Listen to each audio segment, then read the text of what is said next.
ये बताओ।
आपकी बात तो जो सेट ऑफ ऑफिसर था उन्होंने तो बहुत अप्रिशिएट किया। उसके बाद बैंक के ऑफिसर बदल गए। अब वो बैंक के ऑफिसर बेचारे की सैलरी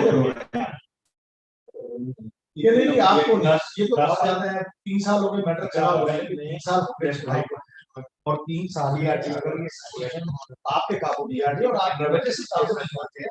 आपकी made you aware before this application the person is supported by multiple मंत्रालय एंड पीडब्ल्यूसी and all that and you need to put a senior person in front of that otherwise the matter will linger it is recorded in minutes. अब आपके एक नए officer आते हैं कहते हैं साहब पैसा काम करना आपके साथ पैसे नहीं आए अब तक 6 महीने हो गए पता है प्राइवेसी क्या होता है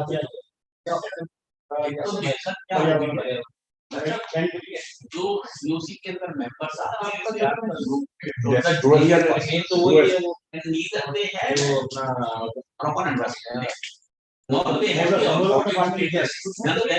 हर चीज के लिए हम आपको होता है 1 हफ्ते का टाइम दे दीजिए वोटिंग करा देते हैं अभी कैमरा क्या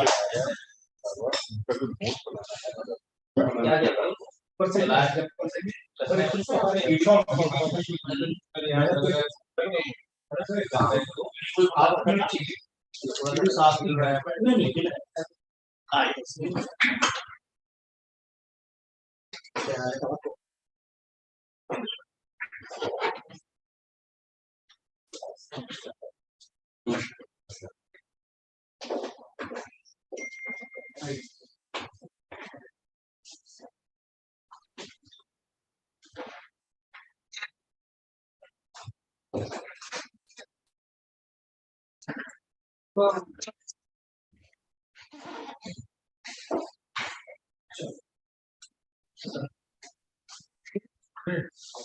स्वागत है।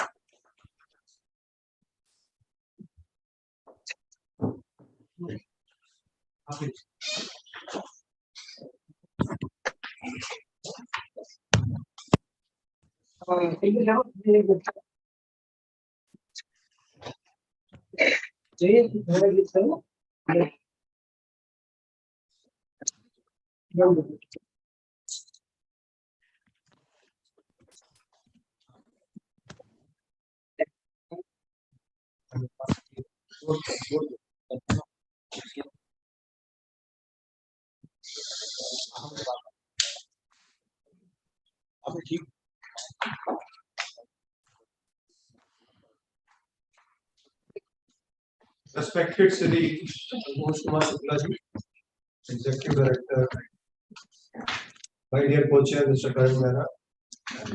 Hello friends, all those who are present here and are present. Versus the Veda. Here, the IBBI. That's right. Yes. Request everybody to please mute yourself. What is the CPS So for? again, I think Consumer Protection Act. the code Okay, is sure. important aspect. Consumer protection and Veda.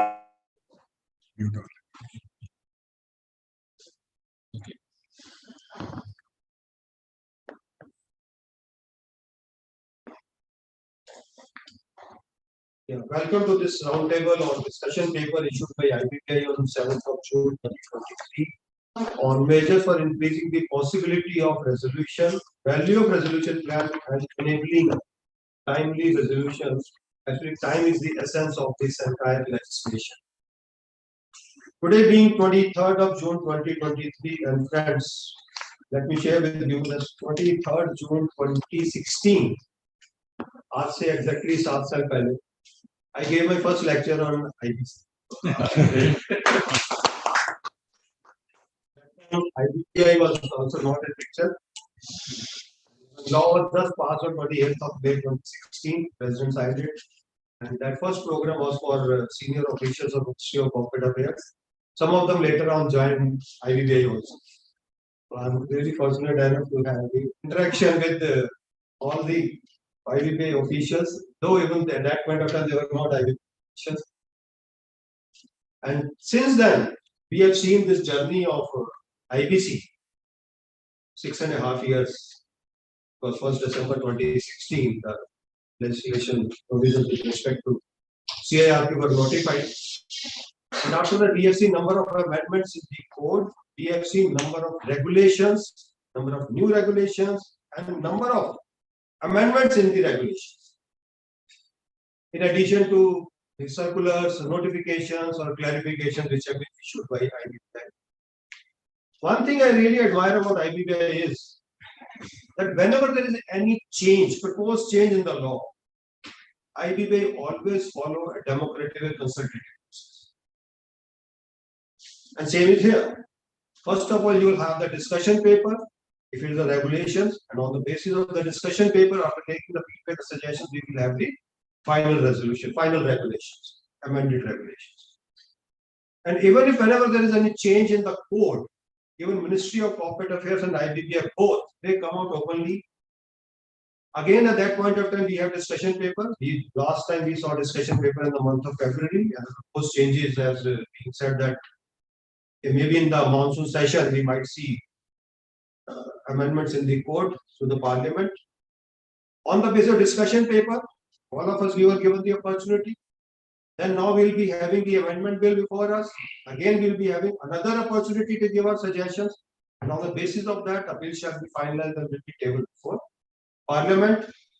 And I'm pretty sure at this time, a lot of issues which we all the stakeholders of this particular legislation which we have been facing, majority of those issues, those problems will be addressed and more clarification shall be provided. Now, all those clarifications which are to be provided by the code, certainly that is within the domain of Parliament, Ministry of Corporate Affairs. But wherever the clarifications are needed, IBBI is there to help us out. and IBBI comes out with all those amended regulations through all the existing CIRP regulations or the liquidation regulations. And before every regulation, there is a discussion period. I remember during last 2 years, this should be our within the if you can rectify me. This I think the 7th or 8th meeting we are having at PSC chamber also. So whenever there is a discussion paper, we hold a meeting and we give our suggestions to IBBI. And no doubt all the stakeholders give their suggestion, and everybody should not expect that IBBI will agree to all the suggestions. Because even we two individuals might be having a different suggestion on a particular amendment. So both the suggestions cannot be accepted. Today, friends, we will confine to the discussion paper which has been introduced by IBBI on 7th of June. And my humble request to all of you would be that we confine to the discussion paper. Because every time, whenever we start discussing something, two major issues crop in. One is with respect to insolvency professionals, and another is with respect to adjudicating authority, particularly the delay and the adjudication. These two issues will not be discussed. If they are part of the discussion paper, we'll discuss that, but if not part of the discussion paper, today we will not discuss that. So otherwise, it's a never-ending process. It may take, as I said earlier, for this meeting, that it may take weeks together to discuss all those issues. So I, on behalf of all of you, welcome our Honorable Chief Guest for the day, Mr. Santosh Shukla, and I'll request him to give his keynote address. Sir, how we have proposed it that after your keynote address, we would like to go to each and every proposed regulation. And we will discuss threadbare. We'll read that and have discussion and discuss that. And if any possible solution is there today, certainly we'll have that. Otherwise, after the meeting, we are going to have a detailed paper, the discussion paper. On the discussion, we give our suggestion officially to IBBI. That's what we are signing. Over to you, sir. Thank you. Thank you. Very good afternoon to everybody present here and also joining us online through Zoom. It is really great pleasure to be sitting with you all roundtable. Of course, it is my personal interest that to be interacting with those people who are very actively participating in the policy making this way. So I have no sort of reservations of sitting in such meetings. It is my very personal interest. I requested my friend. I just forgot that last Saturday we met at a particular meeting of Ministry of External Affairs. There we discussed that IBBI come out with a discussion paper, and I am going to have a meeting on such a. Sir himself offered to be here, and it was a really great opportunity for me. Thank you for inviting, and thank you again for saying so good words about the regulator. But let me tell you, the regulators are also part of the stakeholders, and that is how I think the regulator cannot perform unless it is on the same page with the stakeholders. Because ultimate delivery and the receiver of the product is the stakeholder. So regulator is, I feel, duty bound to consult the stakeholders, and without the feedback, it cannot improve the system. The primary responsibility of the enforcement of the code, if you see the preamble of the code, of course, there are 4 objectives listed, but the only institution listed in that code preamble is the Insolvency and Bankruptcy Code.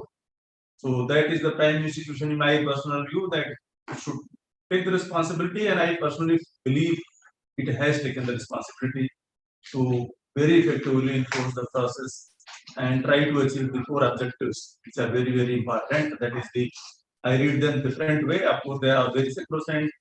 Order of priority sacrosanct, has the courts have said, but I always keep the maximization of the value at the cost. And I feel that around that, every other objective is sort of mixed.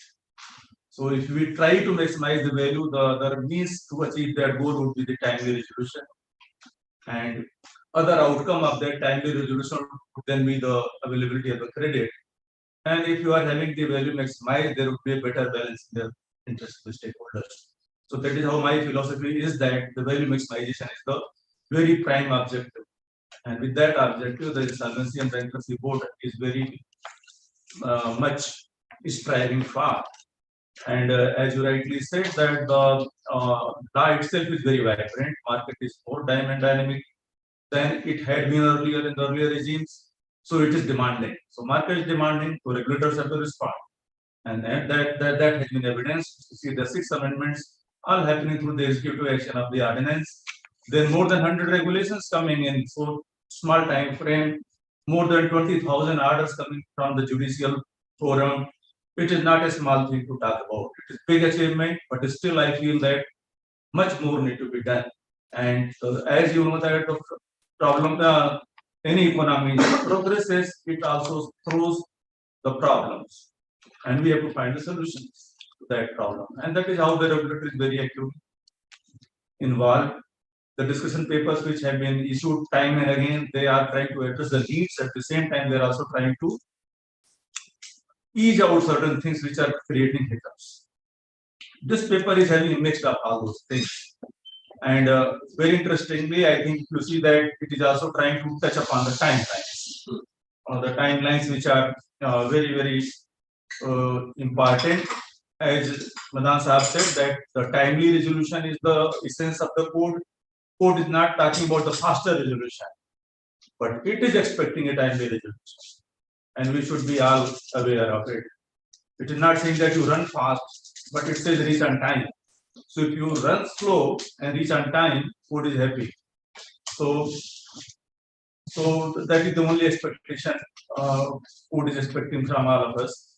And I think that such type of discussions definitely will bring out better ideas. Coming to the discussion paper is suggesting options. नमस्कार जी, एक minute जरा से conference हो रही, बंद करता हूँ मैं पहले उसे। एक मिनट प्रदीप जी, मैं कॉल बैक करता हूँ। No issues. I think somebody is on call, so I would urge that please mute your microphone and be active in the participation. So I was talking about the engagement and mixed of the propositions. But there could be better ideas. So that is why we are coming in the market and engaging with you all, because you are ultimately on the field professing the law and practicing the process. So this could, the paper could be suggesting an option. You can have another option. There could be counter. Don't hesitate to give a counter to the proposition. If you have any counter to the proposition, please feel free to offer. But that counter should be well founded and suggesting better solution, because the problems are highlighted and we all are aware of that.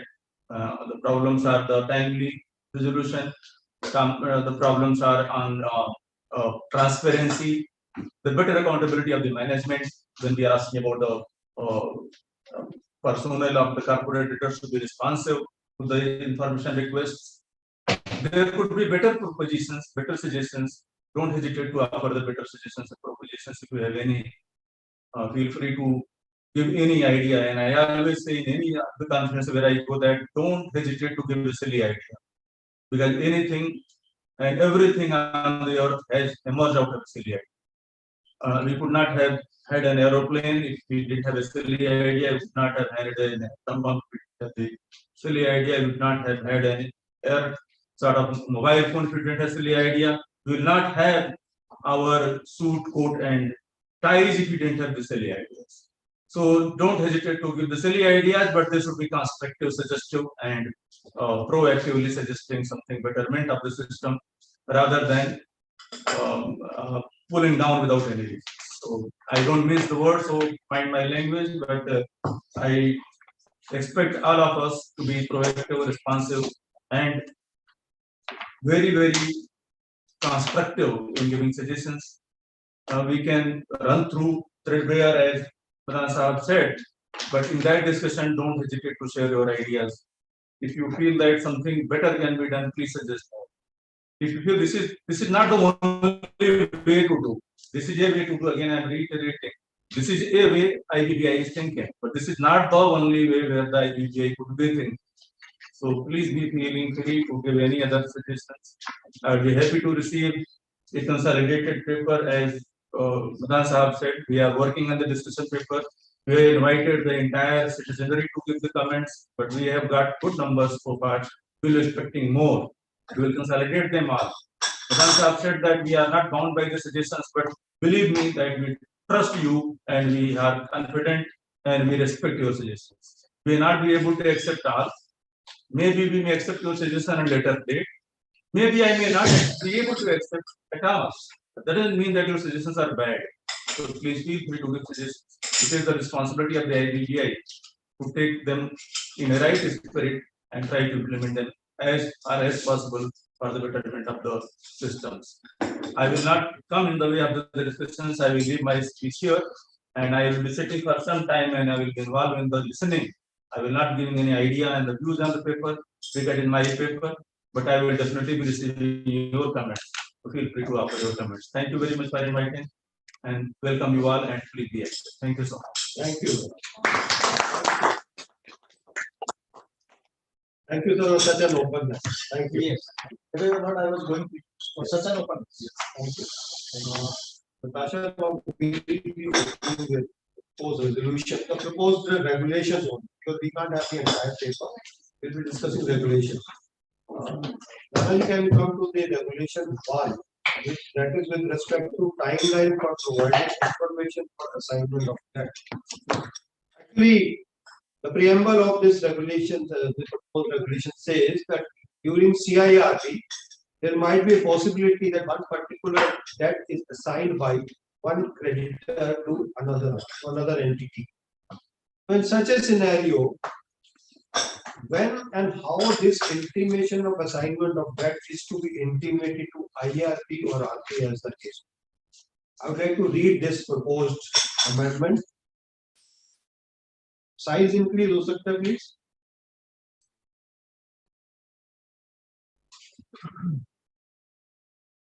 Yeah, this is a amendment to regulation 28(1) of CIRP regulations. In the event a creditor assigns or transfers the debts due to such creditor to any other person during the insolvency resolution process period, both parties shall provide the interim resolution professional or the resolution professional, as the case may be, the terms of such assignment or transfer and the identity of the assignee or transferee within 7 days of such assignment or transfer. So here it says in the event a creditor assigns. Should we go to the definition of the word creditor here, or should we clarify that the creditor's claim has been admitted?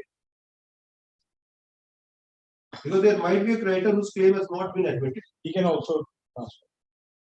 No, but then what will the IRP do? In that case, if his claim has not been admitted, documents will become IRP or RP. Yeah, IRP or RP, but That's okay. But only the person whose claims are admitted, only he is to go to RP. There may be situation where the claim has not been admitted, the other party may be in the court to get it accepted. So there is a gap possible. That claim has been scrutinized by the RP or IRP and it has not been accepted, but he wants to assign in the meantime.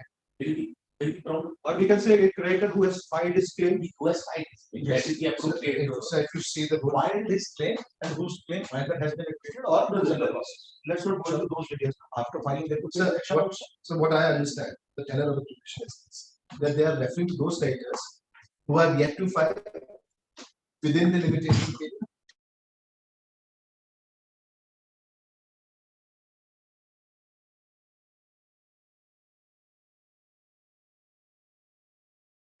That we are talking about creditors as such this provision is concerned only with respect to those creditors who either are filed within the time period or whose claims have been admitted by this.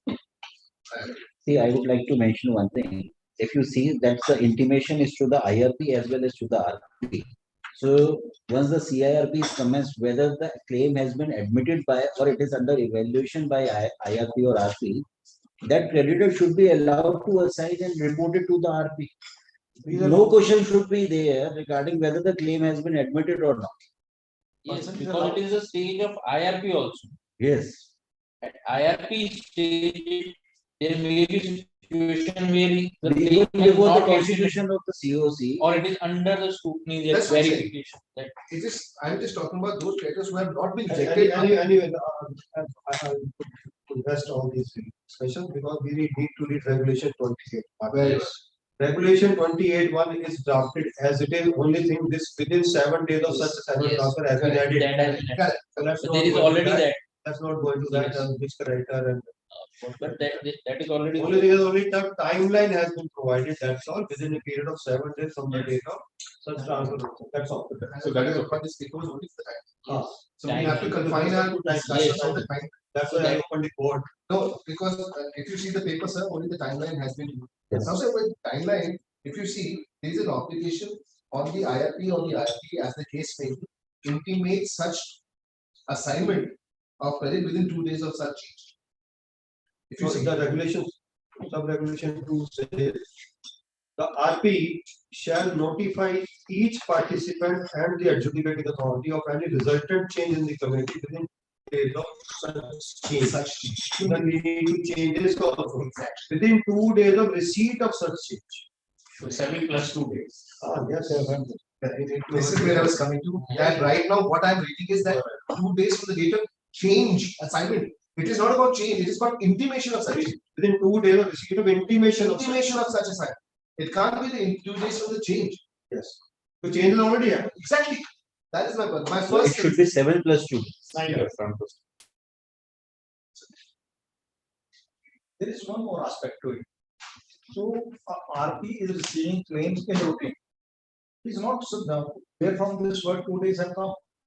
Because he is supposed to file list of creditors to adjudicating authority. This is 2 days. This is not in case of receipt of claim. This is not receipt of claim. This is assignment. Sign on the. Receipt of intimation of assignment. Right now, the core argument is. Let me give complete perspective. So this is supposed to file a list with NCLT within 2 days. Okay. Thereafter, within 2 days of constitution of COC. Yes. Of list of creditors. Thereafter, RP keeps on receiving claims. It's not supposed to file list after receiving and processing each claim. Right. So what people do, they jumble some claims, and after 15 days or so, they admit those claims and then file the list. So the same way, there could be a situation where certain claims are under process and an assignment has also been referred. So it can be filed along with that. Otherwise, unnecessary applications will be there. You know, 2 days is already mentioned here, and this is not in by way of an application. But the 2 days is from the date of the assignment or the intimation. The 2 days is from the constitution of the intimation, change in the committee.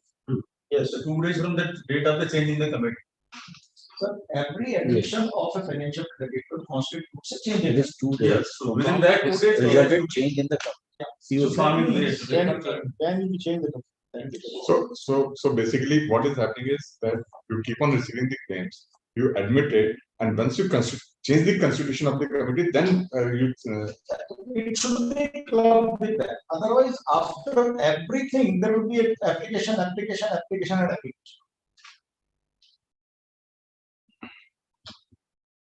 Again, and my understanding is it has nothing to do with formal application. It is only intimation to the adjudicating authority. Intimation to adjudicating authority is through application of the affidavit. But that is, or it could be by way of an affidavit also. no, now all. No, they are not taking that. They are not taking that. So what happens if the assignment or transfer is in the process by way of a court? Suppose there is a merger or an acquisition and there is an assignment or there is a transfer of the debts to a particular organization from one organization to another. But that's going to take some time. And when that takes time, and suppose by that time, unfortunately or fortunately, the COC is constituted or much water has flown through, then how would the 7 days be looked into or plus 2 days would be looked into? That is for both the parties to decide. What No, is the so effective- what is the effective date? What is the effective date of merger in that case? So suppose Implementation date. today as an organization, I have my claims against the next debtor. But during that process, I undergo a merger acquisition for myself. But it's going to take some time. As you all know, the courts take their own time for a merger or an acquisition to finally take place. Does it also mean that a proposed transfer or assignment of a debt be also included in this, or will that person be Merger may not be approved by the court. This is only post facto. It's a post facto Yeah, intimation. yeah. After the change has already occurred, assignment already occurred. Within 7 days of Assignment such Any assignment in process is not required to be In intimated. my view, in that case, the merger, when the merger approval order is filed with the ROC.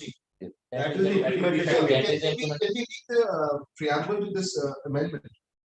So if you see, Regulation 28 of the Insolvency and Bankruptcy Board of India, Regulation 2016 so addresses the procedure and obligations when a debt put to a creditor is assigned or transferred.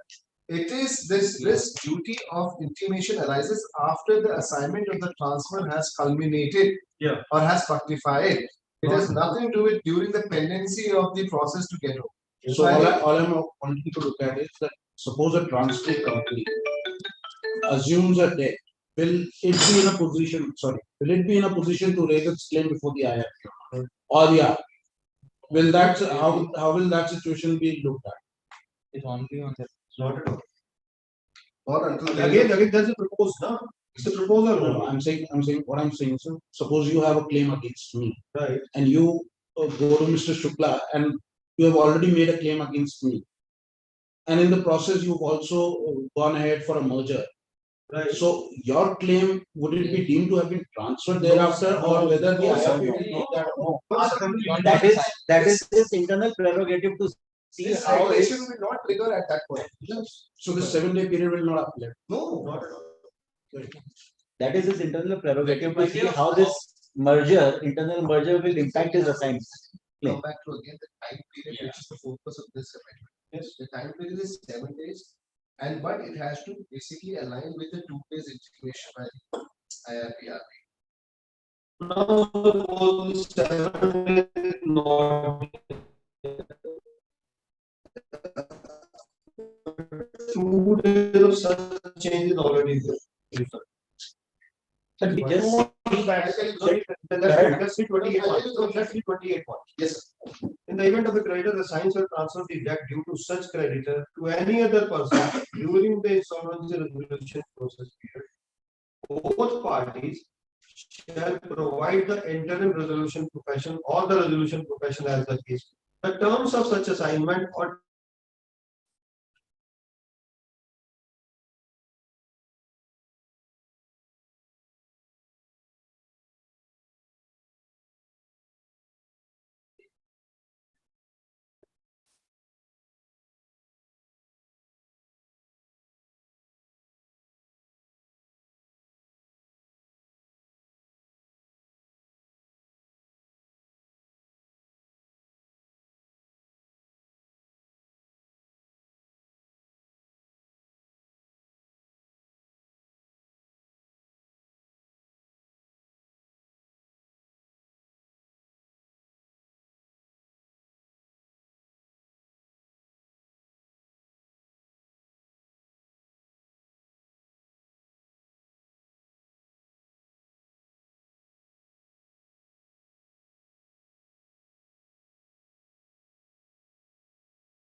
Speakers have gone on mute.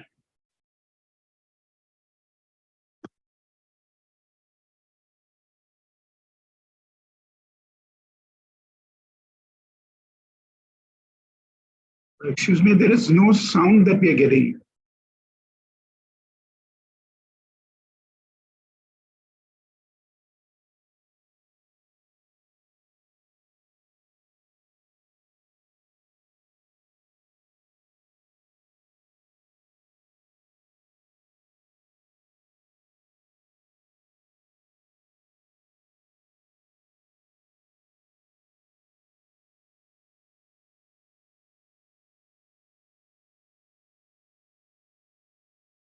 There is no sound, please. I think the conference is on mute.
Then he why have you only 30 days के बाद भी जरूरी नहीं है वहाँ पर। That suggestion. that you can't say I am only IRP. As the case. As the case. So, one more thing. We are now proposing this change in section 28(1). Regulation. Regulation 2. It's Oh, not- sorry. Regulation. Sorry.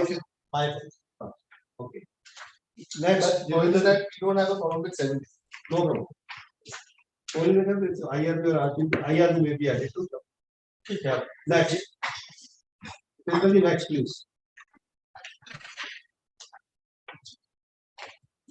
Now, next is with respect to seeking information from the personnel of corporate data.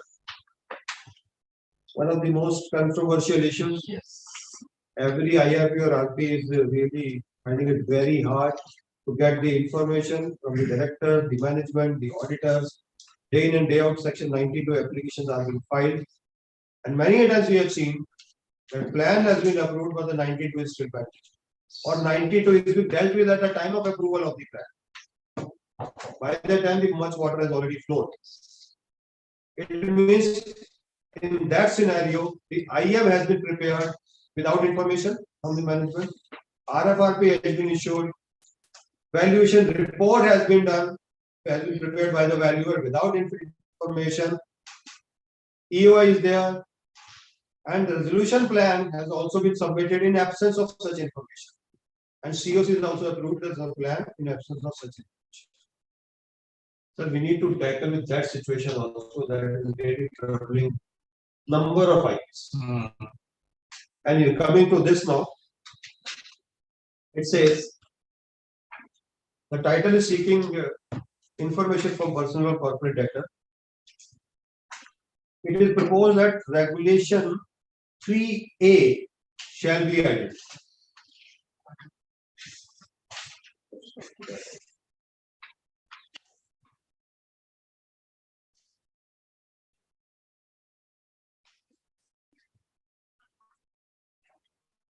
Regulation 3 is eligibility for resolution profession.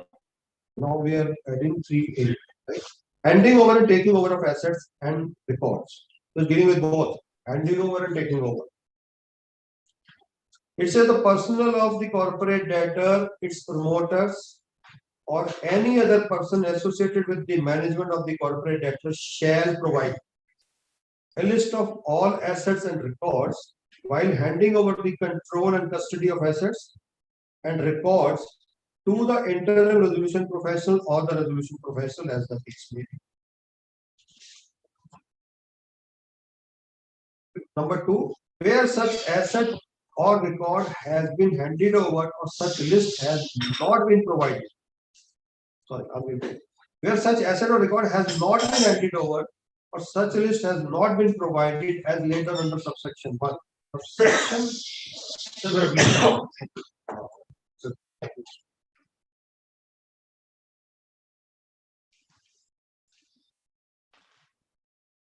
The resolution profession shall prepare a list of assets and records while taking control and custody of assets and records. First of all, let's see if any discussion is required on this. Yes, there is Shall now. Yes, there is an important point. They are talking about personnel, they are talking about promoters, they are talking about management. So they are trying to cover everybody, and there is no specific responsibility who will deliver that. There are 10 directors, there are 5 promoters, and there may be 20 personnel, otherwise who are the departmental heads kind of thing. So it should be made very clear. Either we say the directors of the company shall hand over all the reports to so and so. All those 20% or 30% will not know what is my responsibility. That is point number 1. It should be somewhere mentioned that it applies for material records. I'm an accountant of the company and I do have 20,000 vouchers in my possession which are there in the cupboard. Do I need to give all those 20,000 vouchers to the RP? Or if yes, what is the process of that? How it has to be recognized by the RP? Do I make all the list? It is saying that make a list of 20,000 vouchers. Yes. You are saying, you as an RP, what you are saying is right. I am in the company, I am asking you that question. So it should be a very specific responsibility of the specific person with material list of the items which are mandatory to be given. Fixed assets register to be given, title deeds to be given, then loan agreements need to be given. Those are the 20, 30, 40, 50 items which should be mentioned very clearly that these are the items which has to be given. If you want to hold me responsible, you can go after promoter, you can go after 10 directors, you can go after any of the 20 personnel. That is something which is very vague. And when the law becomes vague, it is nobody's responsibility. Why specific record? Why not all the records? No, you get all the record, but these are the material record which has to be there. You see, आप कभी ऐसी company में जाइएगा जिसके 50 को पूरे India में office है, एक आरपी इनको अपॉइंट कर दिया, इनके पास इंफ्रास्ट्रक्चर में 3 स्टाफ है केवल, कैसे होगा यार? प्रैक्टिकल सोचो उसको, जब हम प्रैक्टिकली नहीं सोचते हैं तभी हम फिर आगे नए रेगुलेशंस बनाते हैं। आप ये समझने की कोशिश करिए कि साहब this is why can't IBBI and IP and this forum decide a list of 200 items that these are the items which are required necessarily to be handed over. When I have given you balance sheet, audited balance sheet of last 20 years, then why do you need all the vouchers? What would you do with those vouchers? But why existing management should keep those? No, nobody should. It's not those records are not going to be lifted from the office. Records will remain as it is. ऐसा नहीं है, ऐसा कुछ नहीं है। RP में से कि साहब I want to hire a warehouse and I want to shift everything to that. Yes, there are examples. Madan साहब हम अपने एक्सपीरियंस से बता रहे हैं, ऐसे सिचुएशंस आ जाते हैं। If that is there, I think according to that's a wrong practice. No, but taking away everything. But where is the question? No, that it cannot happen. What you are saying is what practices you are following generally or what you know. But I think sir, diverting. It is not about changing your location. It is not about that. Even in the office, somebody has to identify that they are the documents which are lying in his office, and there has to be a specific person. I think this is where he's highlighting. See, I come as a MD of the organization, new MD. I don't get everything. I simply say, yeah, these are the last year's balance sheet, these are the title sheets, you can see the title sheet, these are other assets, fixed asset register. At best, I can apply as a new person. I can appoint somebody to see and go for the physical verification of the assets, whether old MD is giving me those assets or not. That kind of practice is perhaps possible. But if you want to make everybody responsible for everything, then there has to be a violation necessary. See, the issue is that this is a going concern. So actually what happens is there is a confusion here because as a RP, I know some people actually go and try to control the assets and the record which is practically not possible. If it's a going concern, I will go there. I will look at the team, and I will, if there is a CFO or there is a project manager, I'll make them responsible for the record. I will not even go and look at the list of the record, but here, if you put this kind of obligation, then it necessarily means, because the CFO will list out the things, sir, I have not today handed over to you, now I'm not responsible. So I can't get into that. As a RP, I will not like to get into that. One thing, yourself going concern, you're running a company. Don't you have list of the assets and records with you? No, list of assets and records is in the balance sheet. So you have to hand over that list only. What is it saying? What does it say? You have to hand over list of assets and records. That's all. I think maybe. What are you saying? See, handing over and taking, handing over and taking over of assets and records. See, it's not talking of list. Right. It is talking. Shall provide a list. Shall provide a list of all assets and records while handing over the control. While handing over control and custody. So what are you saying? What are you saying, that control and custody should remain with the erstwhile management? No, management. See, management is no more there. See, the directors are no more come to the office. Now the team is reporting to you. So the custody and control is not by handing over and taking over. I think that we are talking something with respect to the change in the law, then, because the code says. I think code says prejudice the entire CIRP process if the documents are and the records are not in the control of the. No, we're talking about control.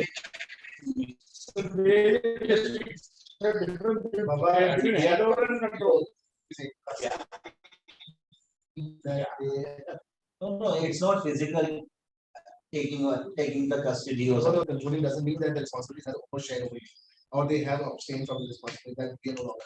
All they're saying that they have to have. Read section 18, subsection 1, clause F. The IRB shall perform the following duties. The duty to take control and custody of any asset over which the CD has ownership rights. So this is provided in the code. The regulations are provided in the code only. And what is the need? The regulation?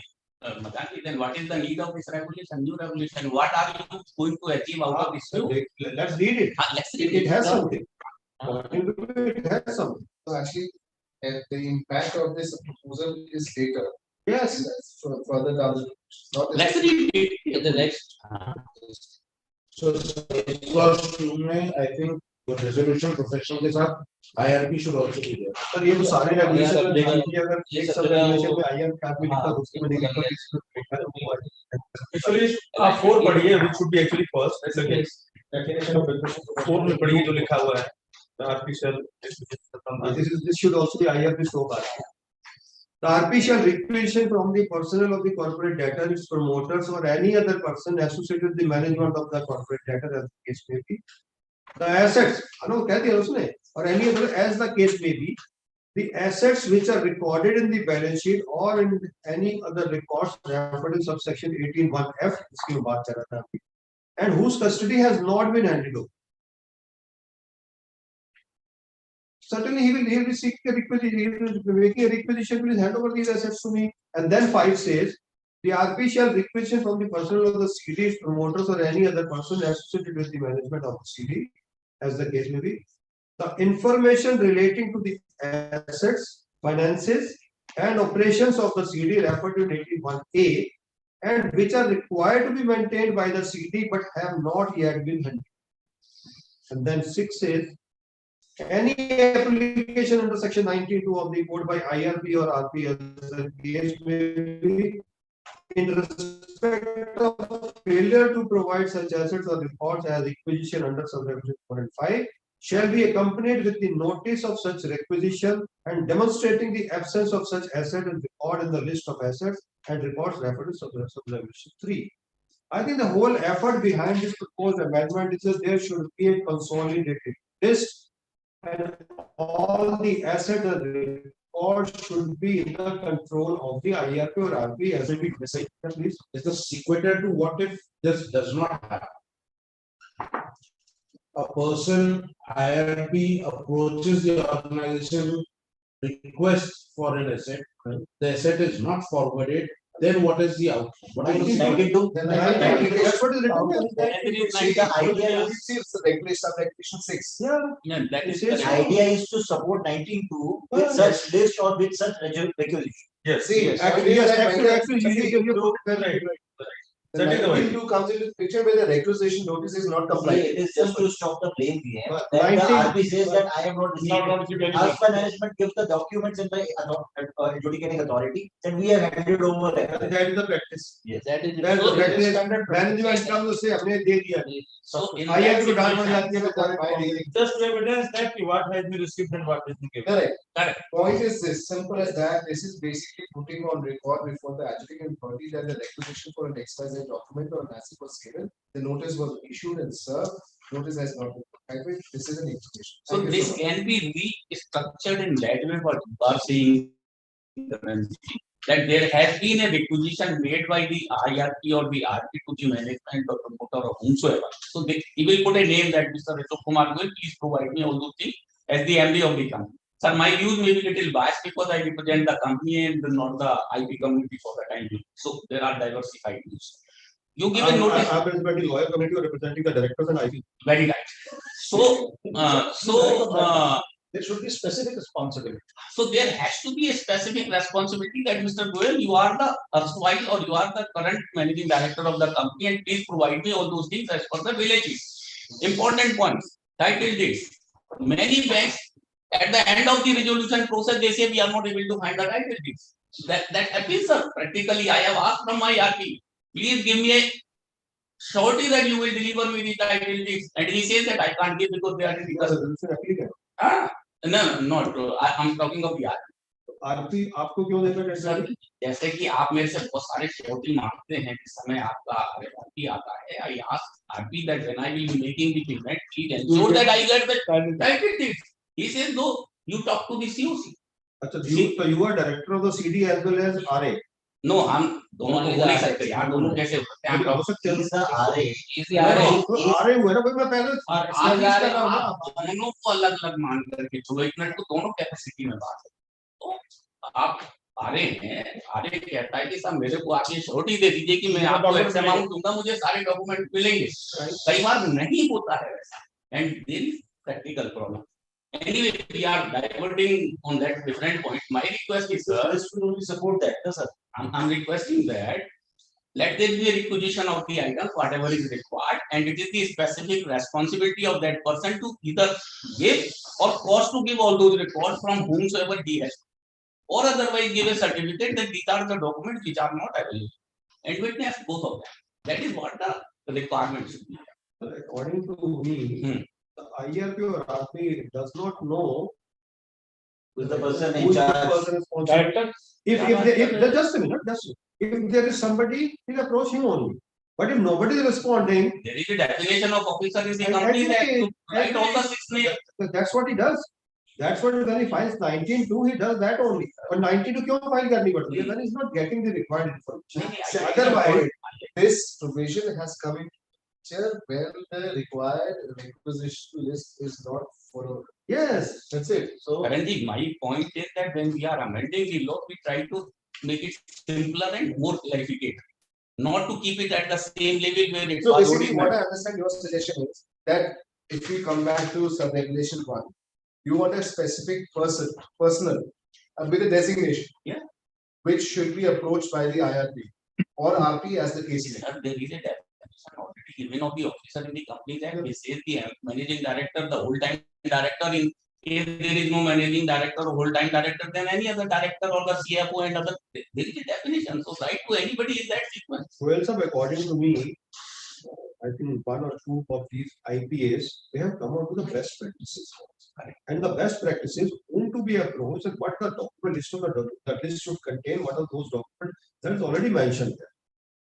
I think it cannot come from the regulator by way of regulations. It is the best practice. All right. This is what my take is. Regulation is law. Regulation is law. This is not law. Tomorrow RP will be questioned. Where it should come is not an issue. Bylaws may I, this practice may I, regulation may I. If it is desirable in the market, to take that suggestion. I don't know what the government will be asked. So, what he's trying to say is that this regulation is actually a bylaw. And bylaw cannot be contrary or cannot be in divergence to the principal act. Now here the principal act is IBC and also the Companies Act in many ways. So if we can simply adopt the definition of what the officer of the company means, it could actually simplify a lot of. Then we can see how this regulation is coming. That this is the language used in section 19, I believe. That is how this comes. That 19 is very wide enough to include, but I think how the IR, I don't know how it is. No, I think I want to add one more thing. See why this elaborative and exhaustive definition if the of scope is required. those Why- KMPs what are not if the available. Directors of the CD are not available That's or right. they have escaped. No, They he's are not behind saying, bars. no, he's always suggesting to confine it to the director. No, but even all the 6 people in the That is why respective officer are not available. rather come that you have option. If you are getting everything from the MD, then don't go to the CFO or CEO. Okay, now I've understood your point, sir. Point is that we can have that officer of the company along or any other person who has the relevant. Then what we are writing here is that the company, the management or any other person So no, the person of the competitor, comma, its promoters or any other person associated with the management. So 19(2) says any other person required to assist. Not any Not other person associated. No, I am talking about this. Correct. So there is a divergence now. That 19(2) does not talk about any person associated. All it talks about is any other person required to assist to or cooperate with the IR. 19(1) पढ़िए. 19(1) says any other person associated with. But 19(2) का अगर non-compliance है, then 19(2) That is why non-compliance. 19(1) से ये language आ रही है. Two is to be read with one, na? No.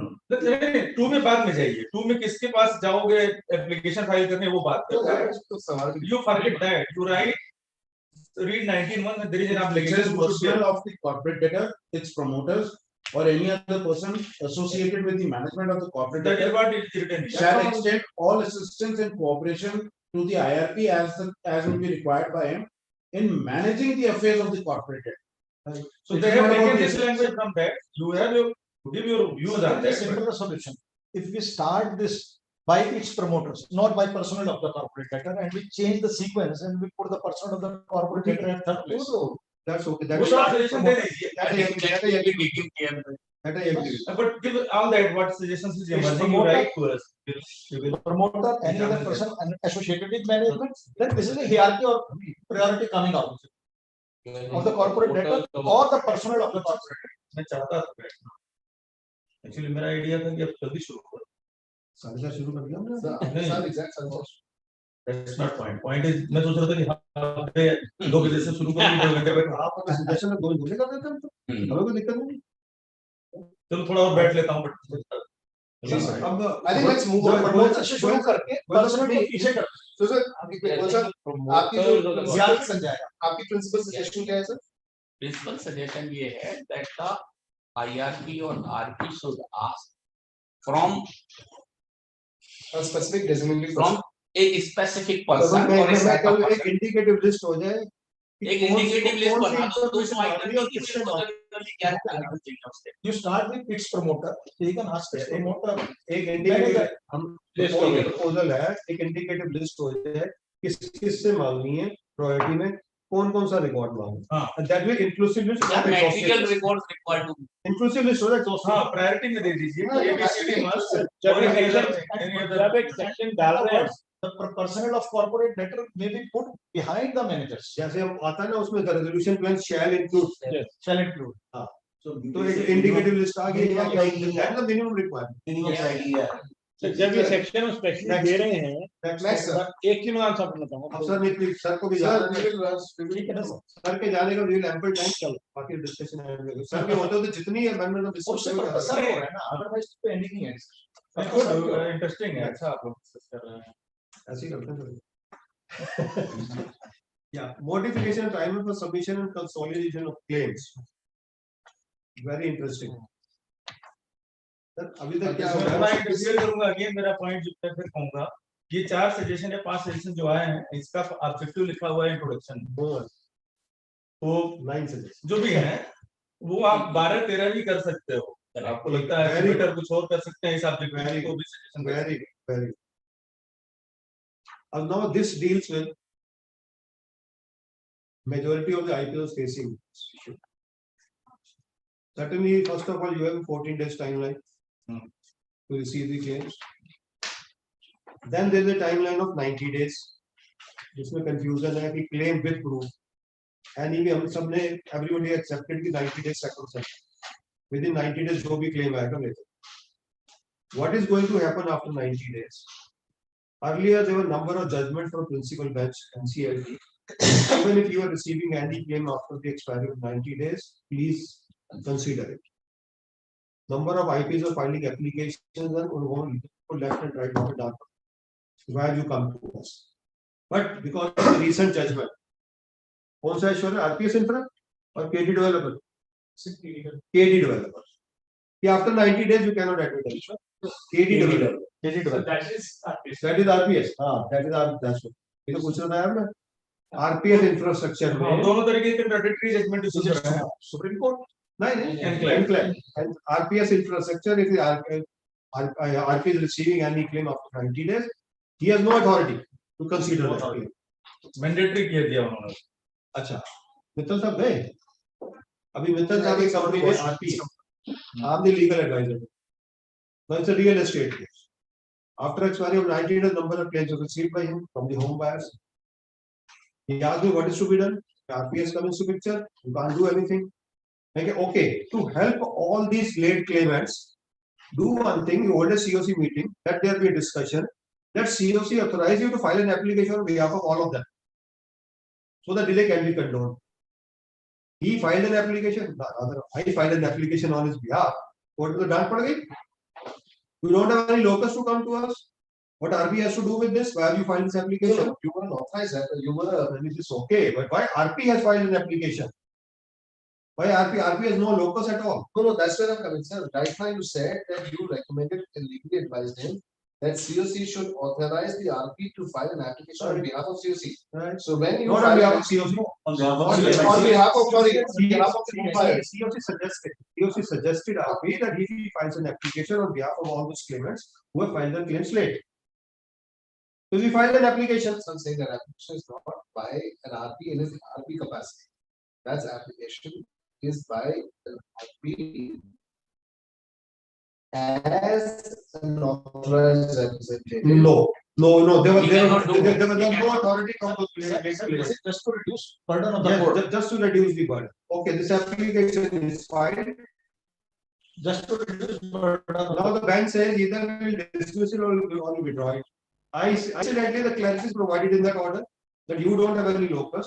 However, if any claimant wants to file, come to, They can if come is to our agreed bank. with your decision, let him or her come to us and file an application for condemnation. let there be And after that, what will happen? More than 30 applications have been filed. Each application has been considered separately. Delay is being condoned, barring 2 applications. एक दिन की delay थी, एक में 2 दिन की delay थी. Delay सब उसमें भी condone हो गई. But बाकी सब में a cost of rupees 10,000 is being imposed on this applicant, and this 10,000 is being paid to the RP, and RP shall utilize this money towards CRB expenses. Now, this proposed amendment actually deals with this. Sir, which NCLT? Delhi.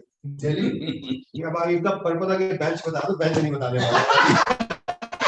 तो ये अपने आप हाँ, समझ रहा हूँ मैं काम हो रहा है. अब तो केस को आपने बता ही दिया है. मगर इसको तो favorable. Okay, now incidentally first time मैं देख रहा हूँ कि discussion paper में IBBI itself is writing what are the pros and cons of this proposal. This is very interesting, sir. Okay, let's come to the amendments first. Now, in regulation 12 of the principal regulation and the CRP regulation, the following amendments are proposed. But 12 the pehले खोलिए देखो. 12 is dealing with submission of proof of claims. Actually, 12 deals with submission of proof of claims, not with the filing of claim. So it's in the regulation 12, sub-regulation 2. In sub-regulation 2, it shall be read as follows. A creditor who fails to submit claim with proof within the time stipulated in the public announcement may submit the claim with proof to the IRP or RP as the case may be, not later than the date of issue of RFRP under regulation 36B or 90 days from the ICD, whichever later. I don't think there is any issue. Yeah. Further, it says 2A is being inserted. In the event that claims are received after the specified period under sub-regulation and up to the time of filing an application for the approval of the plan or initiation of liquidation as the case may be. So, यहाँ पे filing of an application, filing an application for approval of the plan with adjudicating authority और वो add कर दूँ तो clarity आ जाएगी. मैं वो add कर दिया. It could be COC. पर COC में application file नहीं होती है, but still clarity. The IRP or RP shall verify all such claims and categorize them as acceptable or non-acceptable. In the event that claims are received after the specified period, as given in subsection 2, and up to the time of filing an application for the approval of resolution plan with AA, it means plan has been approved by COC. Right? COC has approved the plan, application is being filed with AA. At this stage, he is receiving some claims. The IRP or RP shall verify such claims and categorize them as acceptable or non-acceptable. So, what will happen to the plan? RA has submitted a plan on the basis of the information memorandum and information available. If at this stage, when the plan has been approved by COC, he is receiving a claim, IRP or RP is receiving a claim, and you are asking him to prepare a list, categorize it acceptable, non-acceptable, and then filing an application with AA. What is the fate of this RA?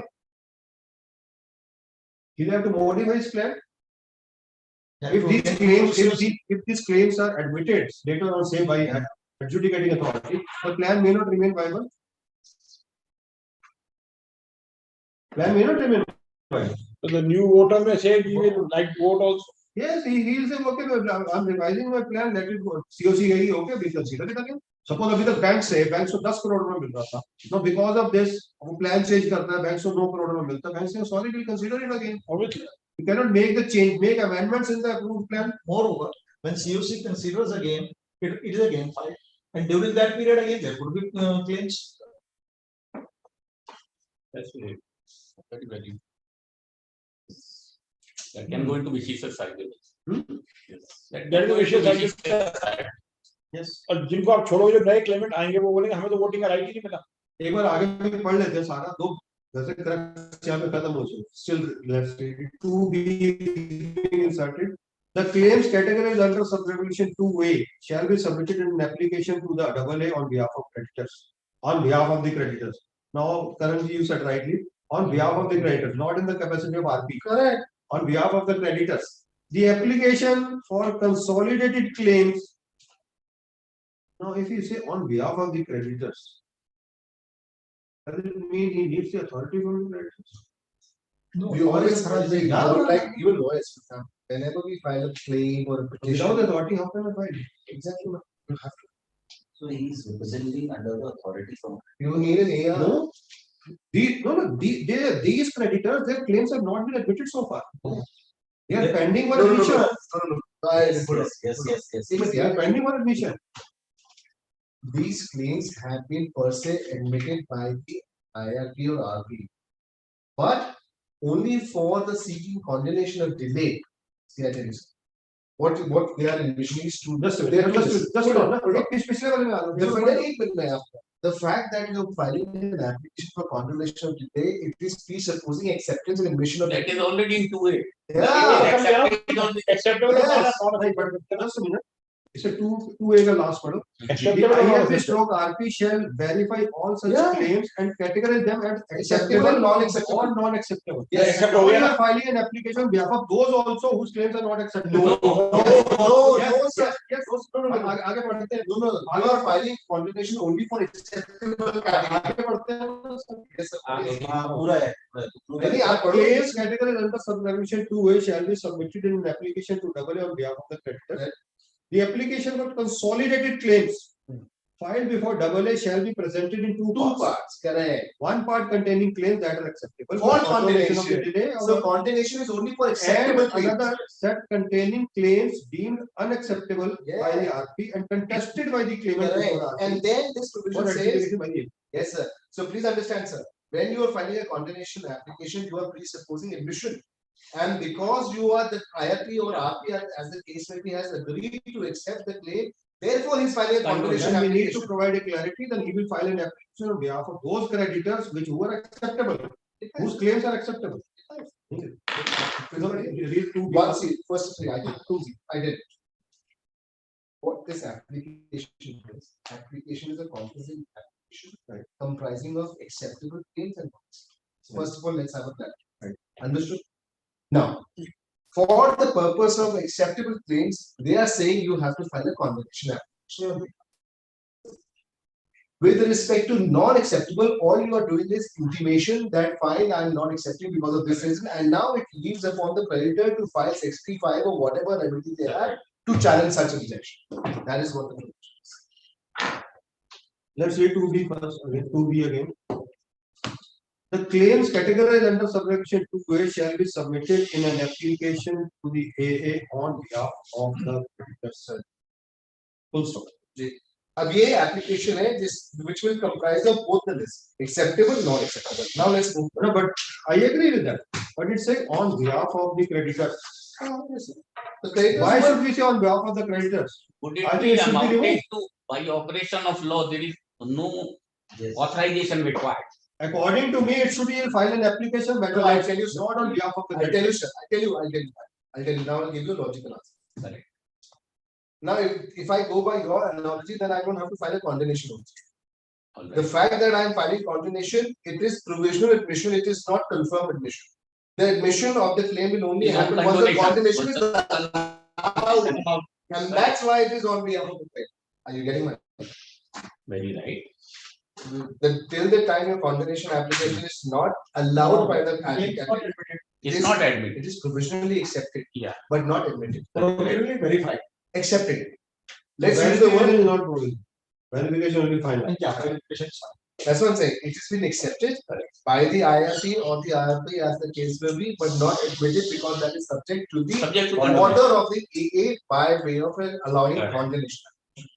My only issue here is this application should not be filed on behalf of the.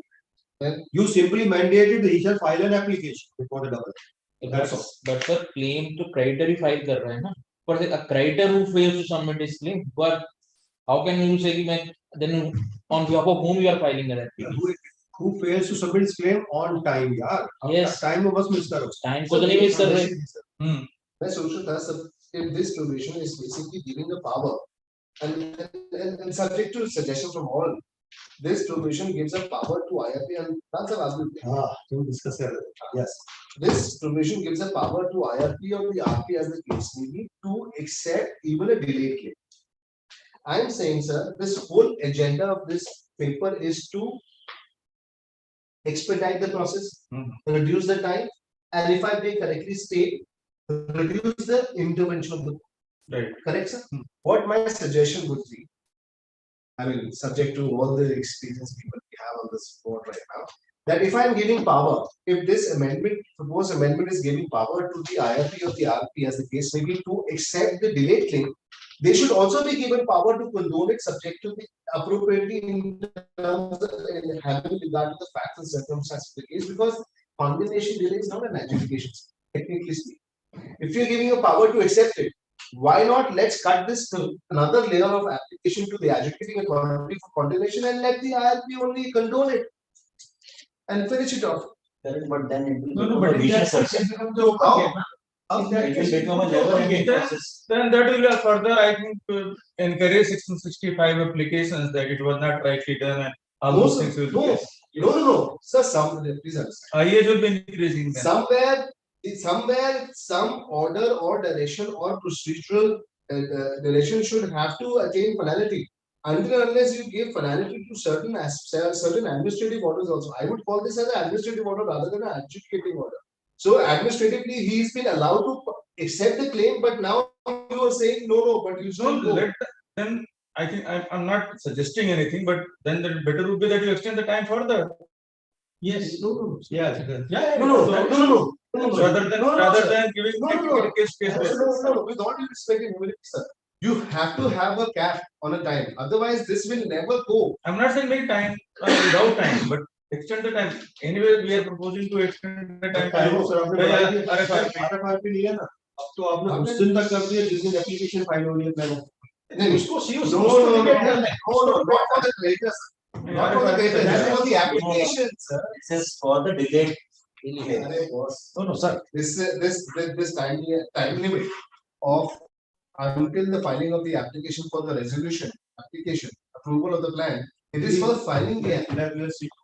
Sir amendment देखिए 2 amendment okay 2 में कोई problem नहीं a creditor who fails to submit claim with proof within time stipulated in the public announcement that is then why you want all these things? Why you should have these all things?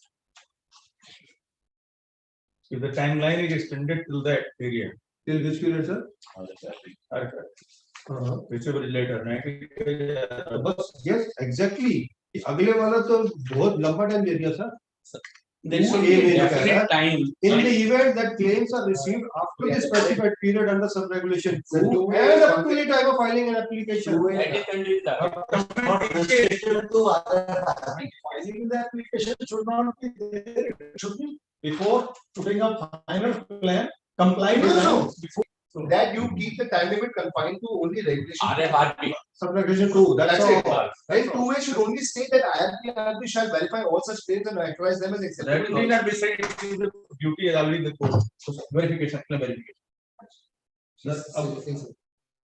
मैं yes अब verification में भी sir एक बहुत बड़ा issue मुझे ये ना बहुत अच्छी लगी सर मैं सर ये भी नहीं ये सबसे हम चाहते हैं रखना लेकिन आप के नीचे वाली अब आपने ना इसमें आईआरपी आरपी को ना एडजुडिकेटिंग अथॉरिटी कौन सा नहीं बनाया सर वही तो बना दिया मैं कह रहा हूँ बनाओ यू रीड और मैं कह रहा हूँ तो एक minute with respect to acceptance or rejection. It says the IRP or the RP as the case may be on a 2C. Shall provide reasons for the rejection of any claim. The IRP shall also provide reasons whether the claim has been deemed an acceptable. No, and then you see the explanation, sir. You see further. Go see that one more here. Right of favor to present their case and before in any manner. नहीं वो तो हटा रहे हो आप नहीं करो तो भी आप नहीं चाहते हो नहीं सर एक्सप्लेनेशन तो रहे नहीं रहे दिस इज राइट ये तो राइट रहेगा ही रहेगा ये एक्सप्लेनेशन जो है ये लिखवा नहीं लिखो तो रहता है नहीं ये राइट तो रहेगा रहेगा हाँ yes I'm not denying that. You are not right. After all, if you take away this right, then it will be a chaos and havoc. But हम regulation में क्यों लिखते हैं that they will have the right to challenge? Why should you provide in the regulations? Right तो रहेगा ही नहीं right रहे ना राइट क्या हुआ है ऐसा क्लैरिफिकेशन मत प्रोवाइड I think सबसे पहले what we need to understand that what is the final last date for a creditor to file his claim. As per 2A पहले 14 दिन तक हाँ पहले 14 दिन तक आ गया टाइम but 2P में एप्लीकेशन तक आ गया नहीं वो हटा that means it is a never ending process. वही डिसिप्लिन वहीं पर रुक जानी चाहिए कोई फिर भी छूट जाता तो जाकर के मैं एडजुडिकेशन करा के आ जाए और हम तीनों क्या करें सर ये जो टाइम लिमिट है वो तक ठीक है जो दो में तो ए में क्या हो रहा है टाइम लिमिट अब जा रहा है even at the time of filing of application for approval of the resolution what we are trying to say let this time limit be confined to 2 and this extended time which you give on a 2 way should not be that is what we are ठीक है after RFRP only the prior approval of adjudicate authority बस No. अब इसमें दो option है sir हाँ claimant लेकर आप पेमेंट दीजिए Should not be allowed. It should be barred from access.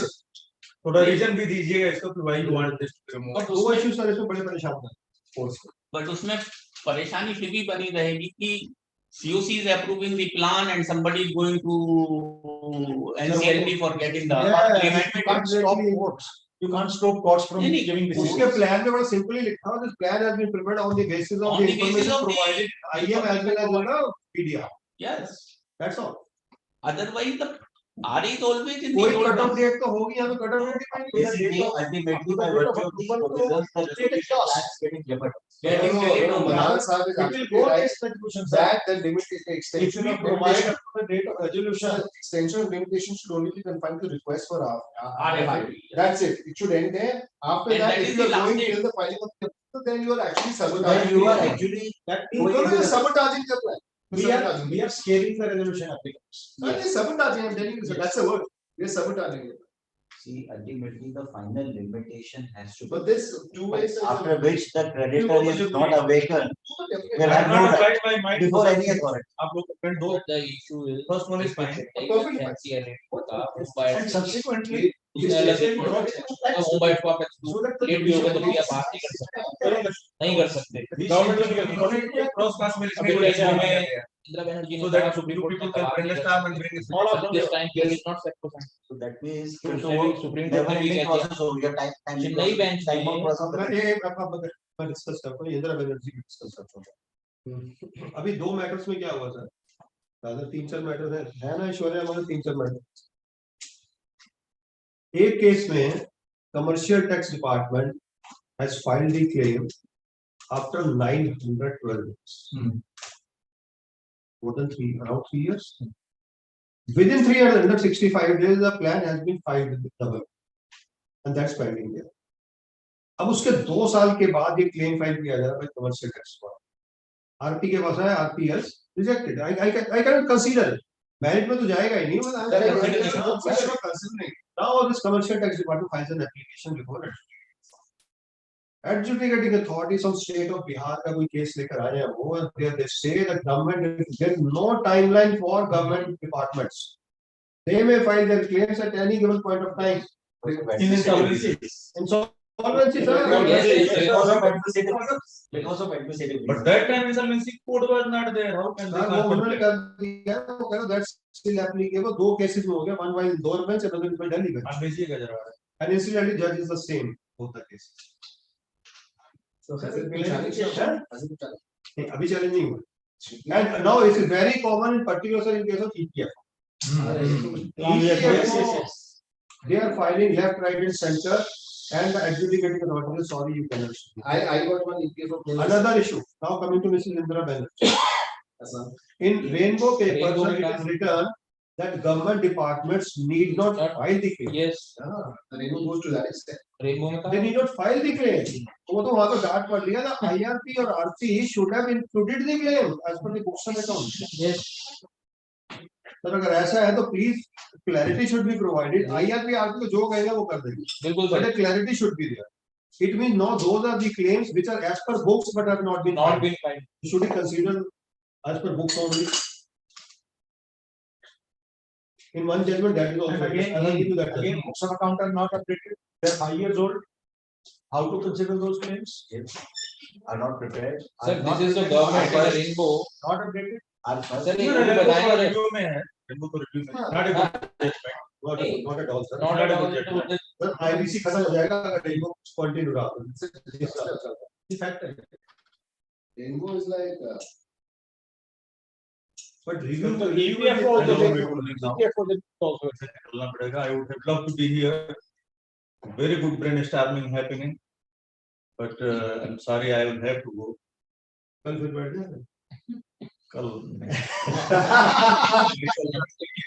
किसी दिन ऑनलाइन आपको मिला ना अच्छा डिस्कशन हो रहा है. आप जूम लिंक भेज दीजिए, मैं कनेक्ट कल नहीं मंडे फिर बैठ Sir, जाएंगे. we can have a second round. We are on third of result. No 6 amendments. नहीं वो टाइम लगेगा. Sir, what's the suggestion? We can have a second round and have a further discussion. Completely Zoom. I think we can do internally and second round can be smaller. Yes.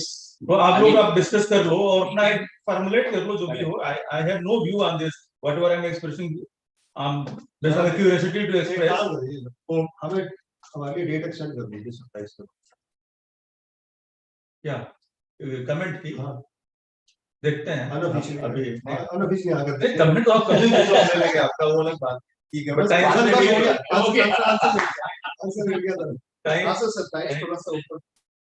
Preliminary comment भेज दो 27 से पहले. Lead होने की थोड़ा और भेजेंगे. Sir अब देखिए डिस्कशन किस तरह से हो रहा है. उसके बाद आगे लिख दीजिएगा कि भैया थोड़ा और कमेंट. ऐसा ही यूजफुल है। सर चाय आ गई आपकी, 5 मिनट और लगेंगे? नो सर, चाय मेरे लिए नहीं है। मैंने आपसे मंगवाई है सर, सोचा आई डोंट सीधे मंगवाई मैं चाय पीता ही नहीं हूँ। ताकि 10 मिनट और बैठे आप। No no, thank you so much. कह रहे कुछ तो ले लो, बैठो उधर। I am not contributing anything, I am just enjoying the discussion. नहीं तो क्यूरियोसिटी में कुछ बोल दे रहा हूँ, आई कैन नॉट बाय बैठने से वो थोड़ा Yes. डिस्कशन रहता है। अल्टीमेटली मैंने आपके होने के बावजूद ही डिस्कशन ओपन हो रहा है। ये सबसे बड़ी बात है। This is my paper, I have to defend it. वो उसमें समझ ही आता है। यू आर नॉट डिफेंडिंग, आपको डिफेंड क्यों करना? You are not draft defending. Paper है अभी तो। नहीं, इन दैट सेंस कि भाई क्यों हम ला रहे हैं, हमने इसलिए कई बार कहा कि इसका ऑब्जेक्टिव देख लीजिए। पर्पस ये है, रेगुलेशन की लैंग्वेज तो लास्ट डेट तक चेंज होती रहती है। हां,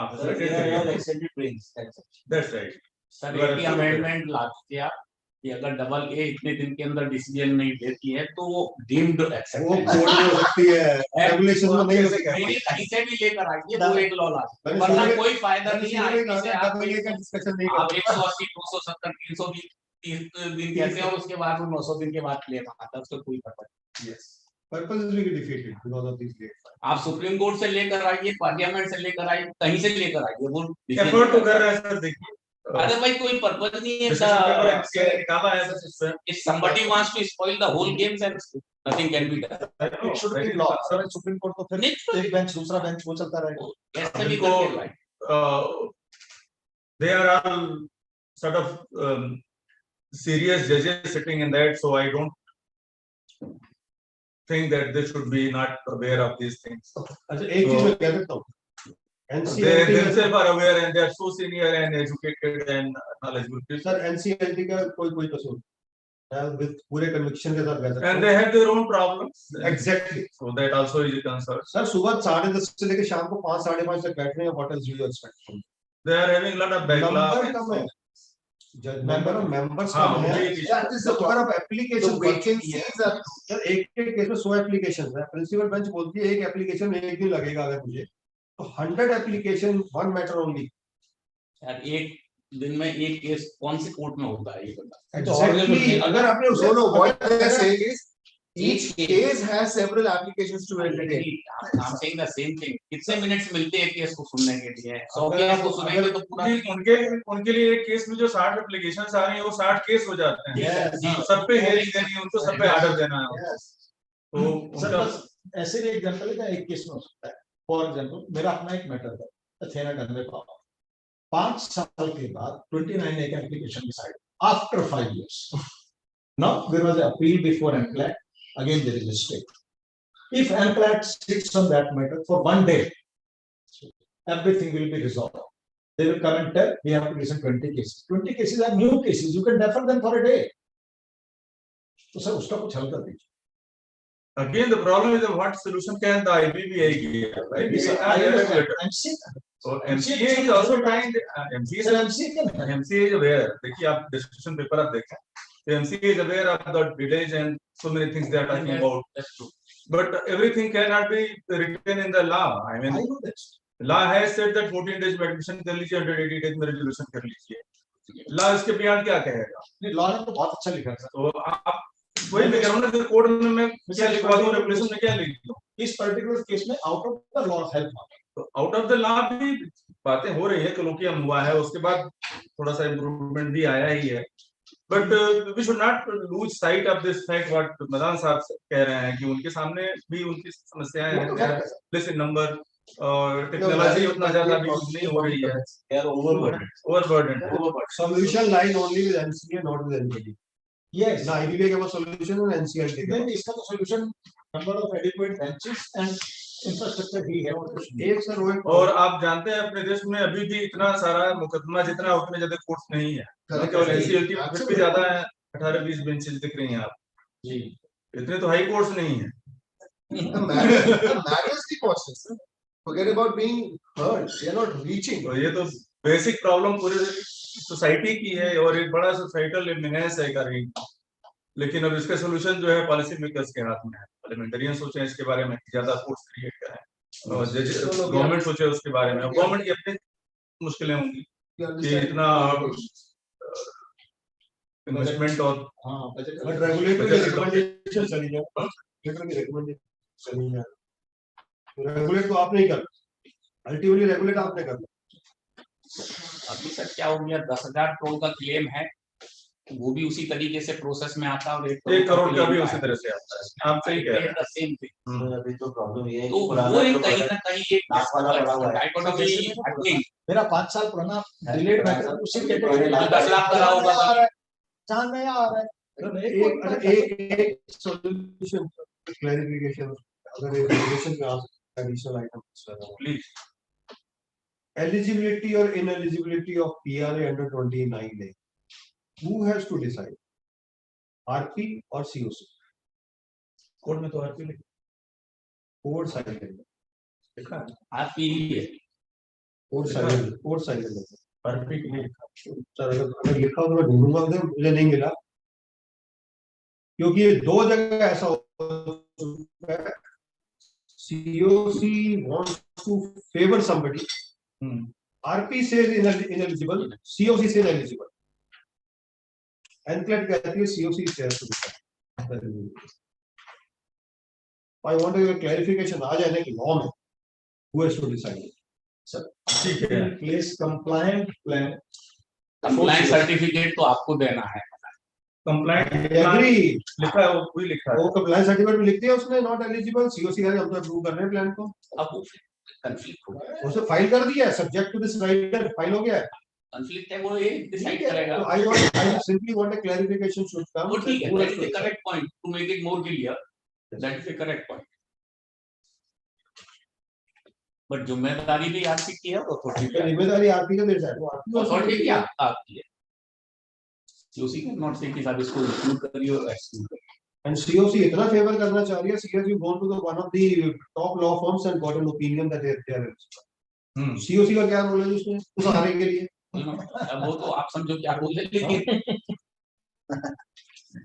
COC तो अनरेगुलेटेड एंटिटी है। आज पेपर आपने पढ़ा होगा ना? पढ़ लिया। पेपर में आ गया, तो अभी मना कर रहे हैं, there cannot be any code of conduct to COC. तो COC जब तक नहीं होगा सर कुछ नहीं होगा, बहुत जरूरी है सर। मना कर दिया।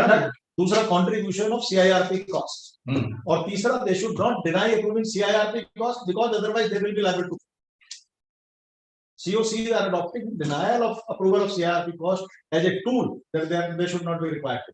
सर COC को पावर तो आपने दिया, कुछ आपने कुछ जिम्मेदारियां भी दो ना। सर पावर विदाउट जिम्मेदारी तो डेंजर है सर, कुछ रिस्पांसिबिलिटी भी होनी चाहिए। They have got all authorities to approve this, blah, blah. All authorities and powers are there.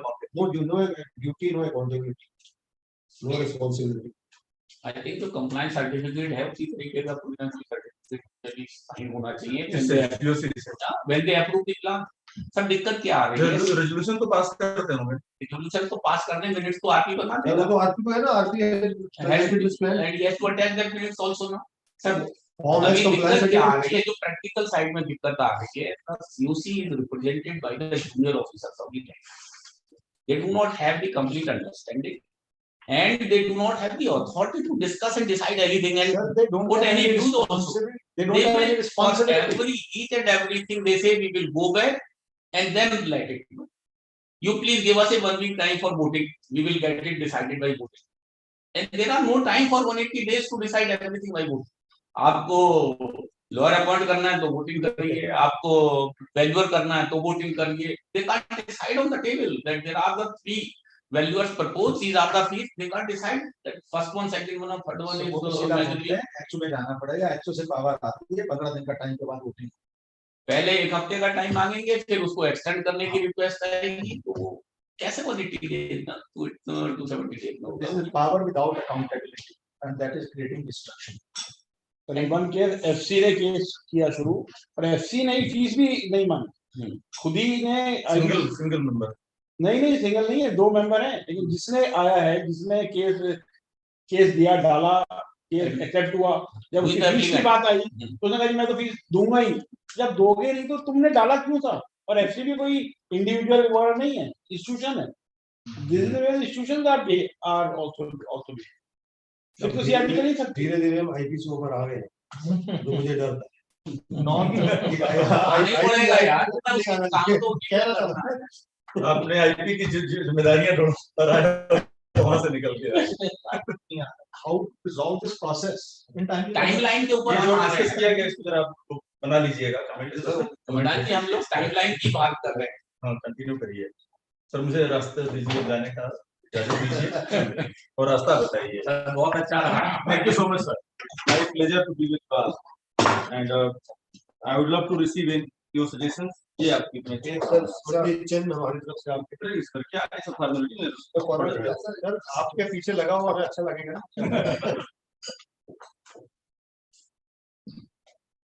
Thanks, thank you so much.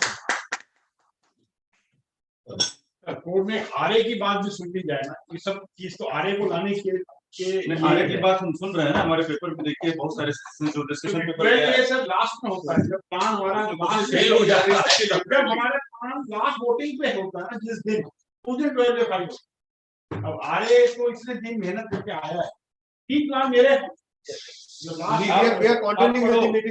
Discussion paper पढ़ो जो एमसीए ने डाला है, उसमें है प्लीज सर, आधा घंटा और करेंगे please continue, very good discussion is happening और मुझे भी अच्छा लग रहा था, बट आई हैव फिर मौका देंगे आप। Sure sure, thank you, nice meeting, thank you sir I will come please please करिए, आपसे बैठिए मैं एक सेकंड। Thank you.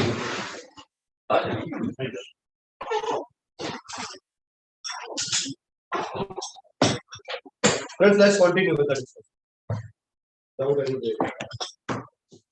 उसी डील के साथ करेंगे जिसका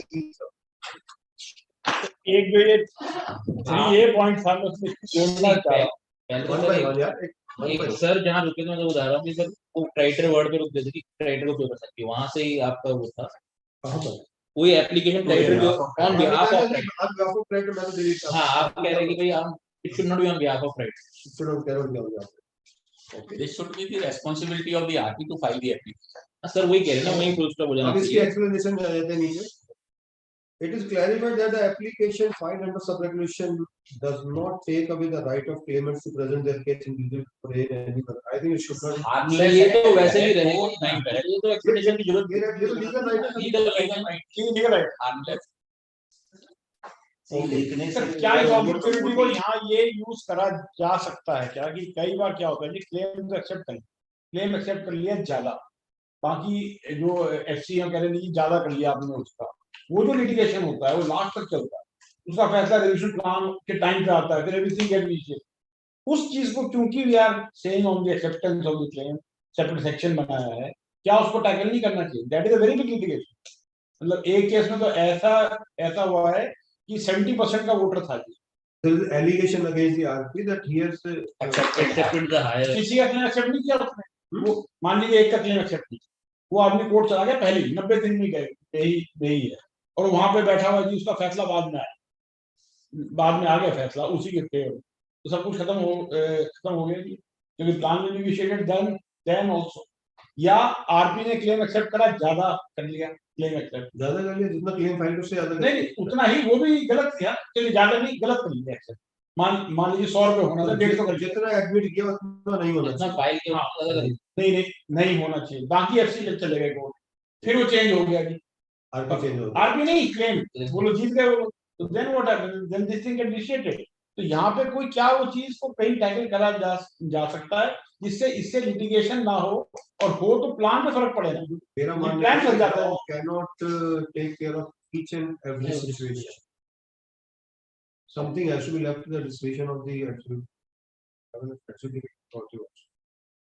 otherwise everybody will be having one or the other issue. Because these are the pragmatic challenges while adjudicating any particular case. अब आप देखेंगे तो अगर सेक्शन 45 की जो एप्लीकेशन है वो रेजोल्यूशन प्लान अप्रूव करने के बाद भी 6 महीने साल तक चलती, उनका रेलेवेंस नहीं खत्म, और वो चलती रहती है। कई केसेस में जो आ रहे हैं उसको प्लान का टेक ओवर नहीं मिलता, कंपनी का टेक ओवर नहीं मिलता।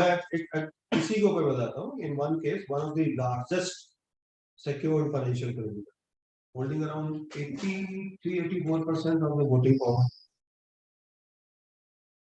He filed an application under section 7 for 9 crores of rupees. total default amount. But when company goes into CIRP, when the application is admitted, his claim becomes 53 crores. Claim inflated. Yes. ये भी काफी 53 common हो रहा है, crores. काफी common। यही देखिए अब फिर And now, when the plan is approved, I being a director of the company object to this. कल को जो इसमें settlement होगी, उसके बाद बाकी responsibility मेरी होगी, personal liability मेरी आ जाएगी, मेरी PG लगी हुई है वहाँ पे. I write to the RP doesn't respond. In the meantime, one plan comes and plan is approved. At this stage, I file an application to our adjudicating authority. The adjudicating authority has decided, first of all, this application shall be decided, then resolution plan application shall be decided. But the second date shall निकल गया था, अब तो उसमें आप ही change होगा। Sir, this one. Okay. Yes. This Another regulation 13 may be able, the following amendment is proposed. Sub-regulation 2C is being added. The interim resolution profession or the resolution profession as the case shall provide reasons for the rejection of any claim. The RP shall also provide reasons where the claim has been deemed unacceptable under sub-regulation. अब एक तो ये suggestion देना है, ध्यान रखना. The word IRP or RP number one, short में भी नहीं आ सकता, abbreviation नहीं आ सकता इधर. Number two, एक सेंटेंस में आप यूज करो IRP और RP और सेकंड सेंटेंस में आप RP कर दो. तो ये तो जनरल कमेंट दे देना. They need to take care whenever the final draft. इसमें बताइए, there is one rejection or not accepted, or there is one less accepted. What is the difference in both the situations as regards this particular? So both the things are possible. Both the things are possible. So even for reduction of the amount, we have to give the reason. Yes, according to the reason must always be given. That is as a reasons are concerned, I am in favor of the reason. because it is saying only of rejection. In case of rejection, it is not saying anything in the variation. वही तो जी, अगर मान लीजिए variation है तो उसका लिखना जरूरी है। Okay, so now you are saying claim has been filed 100 rupees, has been 70 rupees, Yes. 30 rupees also reason. Should be there, वरना you say That's a good suggestion. You can incorporate that. will also come in. और like sir जैसे आपने कहा कि 8 का 53 हुआ, उसका भी रीजन तो को बताना चाहिए ना. इंटरेस्ट रेट 36% है, एक ऐसी ऐसा है 36% का क्लेम अपना इंटरेस्ट किया है केस में कहीं पर 36%, एक का 8 है. अब वो 36 का एक्सेप्ट करे या नहीं करे, दिस इज कंट्रोवर्सी. लेकिन 36 का वो कर रहा है और मेरा 24 था, एक लाइफ के अंदर मेरा 24 एक्टिव था सीडी में और किसी का 36 था. वो 36 दे रहा है मुझे, 24 के बजाय 8 दे रहा है. ये यही तो ना जी. मैंने पूछा कि ऐसा क्यों दे रहे हो? उसका डॉक्यूमेंटेड होगा आपका. नहीं, मेरा भी डॉक्यूमेंटेड है. अच्छा, स्टिल अच्छा उल्टा तो मतलब डॉक्यूमेंटेड now है. that RP has been suspended for 2 years on some other thing, but मेरा distinguishment between नहीं सर,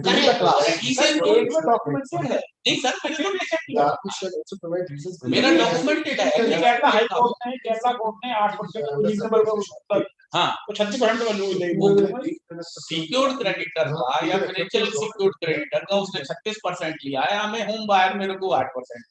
कह जी मैं सबको 8% दे रहा हूँ आपको, जबकि मेरा तो एग्रीमेंट है उसके. वहाँ पे एग्रीमेंट और नॉन एग्रीमेंट आता है ना. 8% लॉ ने लिखा है. हाँ, कि 8% if documented then that rate.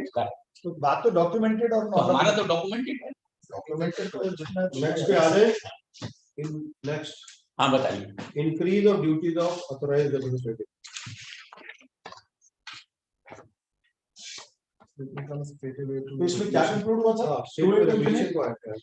बना सर नहीं, 2C में जो मेरी सजेशन ये है, आई थिंक इट्स अ को ड्रॉप कर देंगे, उसको एक एक करके डिस्कस कर लेते हैं.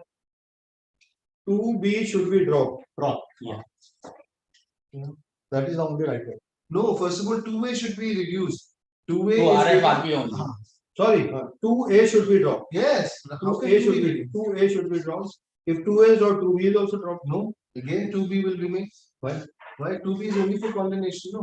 Condemnation Condonation in case of Sir, it should remain. No, see, Just a minute. 2A has been dropped. then So 2 2B says the claims category under section and 2A. 2A, तो फिर वो भी drop हो जाएगा ना, तो 2A drop हो गया है, तो 2B तो ऑटोमेटिकली इफेक्ट कर गया.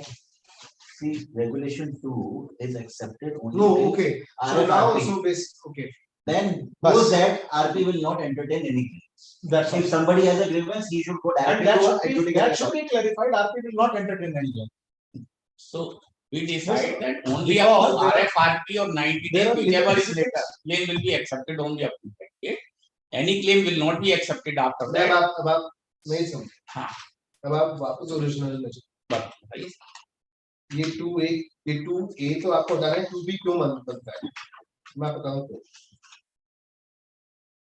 जो ओरिजिनल था, what was the time period for original? 90 days. 90 days. 90 days. Okay. What 2A is giving is now there. It's like अगर आपने order 8 rule 1 पढ़ा होगा CPC में, I also नहीं पढ़ा. Written statement डालनी होती है within 30. I'm just giving you one simple example. Written statement डालनी होती है within 30 days from the date of service of summons. Correct. If you do not file within 30 days, then you have to file within 90 days from the date of summons. But if you're filing within 30 days and 90 days, after 30 days and within 90 days, that has to be filed by condemnation of application. So just because you're extending to 90 doesn't mean that you don't have to still satisfy the court. Why? Please understand. So what the intention is that your first limitation is still 90 days.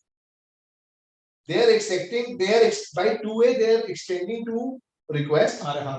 So what my reading That's not 2A. That's in 2. That's 2. Sorry, 2. That's in 2. So what I could figure out is that you still have to file it before within 90. But if you're filing before request and after 90, then you file a condemnation. I think if there is a I think the purpose, agar aap time extend kare to defeating the whole purpose of this paper.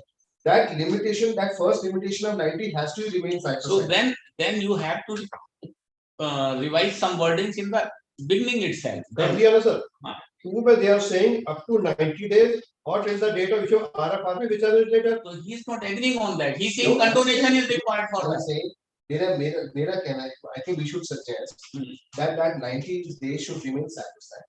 Yes. Okay? That is my first suggestion as on behalf of PhD. 90 days should remain sacrosanct because we have the claimant can't delay. But They have after to find 90 the you are saying application. Now, if by any chance the request is getting beyond 90 days, Up to RFRP. we are allowing you to file claim. After 90 and beyond, till RFRP. that window of 90 and request, that cannot go, that cannot be accepted automatically. It has to be recorded. And who condones? Sir, एक minute. अभी आपने बोला कि RP should be given this power. अब RP को दे दिया उन्होंने power. No. RP should decide whether they should condone or not. That's what I'm trying to say. तो अगर RP ने accept कर लिया तो condone Sir, RP should not decide. The reason is simple. If AA will decide, so there is a psychological pressure on the claimant to file in 90 days. If RP has to decide, then everybody will take him to file. Let AA decide. Nothing. ये जो हम 90 से request पे जा रहे हैं ना, whichever is taken, that is again a very harmful. How? क्योंकि request could go beyond 90 also, ना? Right. Right. Normally it goes beyond 90. And so right, why should a claimant get that extra leeway of extra days? Because as a practice, 90 days it's going always beyond 90. The endeavor should be that all the claims should be filed within 90. Currently की बात तो दम है क्योंकि number of cases we see this RFRP is beyond 180 days, beyond 270 days, beyond 360 days also. So everybody will keep an eye on this कि RFRP issue हो रहा नहीं हो रहा. नहीं आप ये बताएं ऐसे सिचुएशन में उसमें लेट फाइल करने से क्या फायदा? लेट फाइल करने से क्या फायदा? आप if that is the reason कि वो आंख लगाकर देख रहा है कि 180 दिन में आने बाद भी आ रहा है कि 300 दिन में आ रहा है, why should we intentionally delay his claim? If I am the claimant, I would like to put my claim and get it as soon as possible. और अगर आप मेरा एक point है इसमें. See, a resolution plan because resolution professional when he makes an RFRP, he makes on the basis of the information he already has. Correct.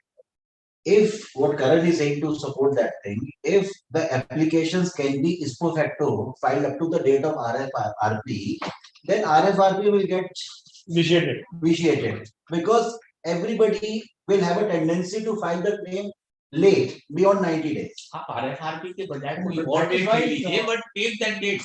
Claim होता है sir, तो नुकसान क्या है? मान लीजिए 90 100 भी हो गया, क्या नुकसान हुआ? अब ये तो होते हैं ना, But at the time of filing of a request, it can happen. So that is no harm in that. But point is that that cannot be taken for granted.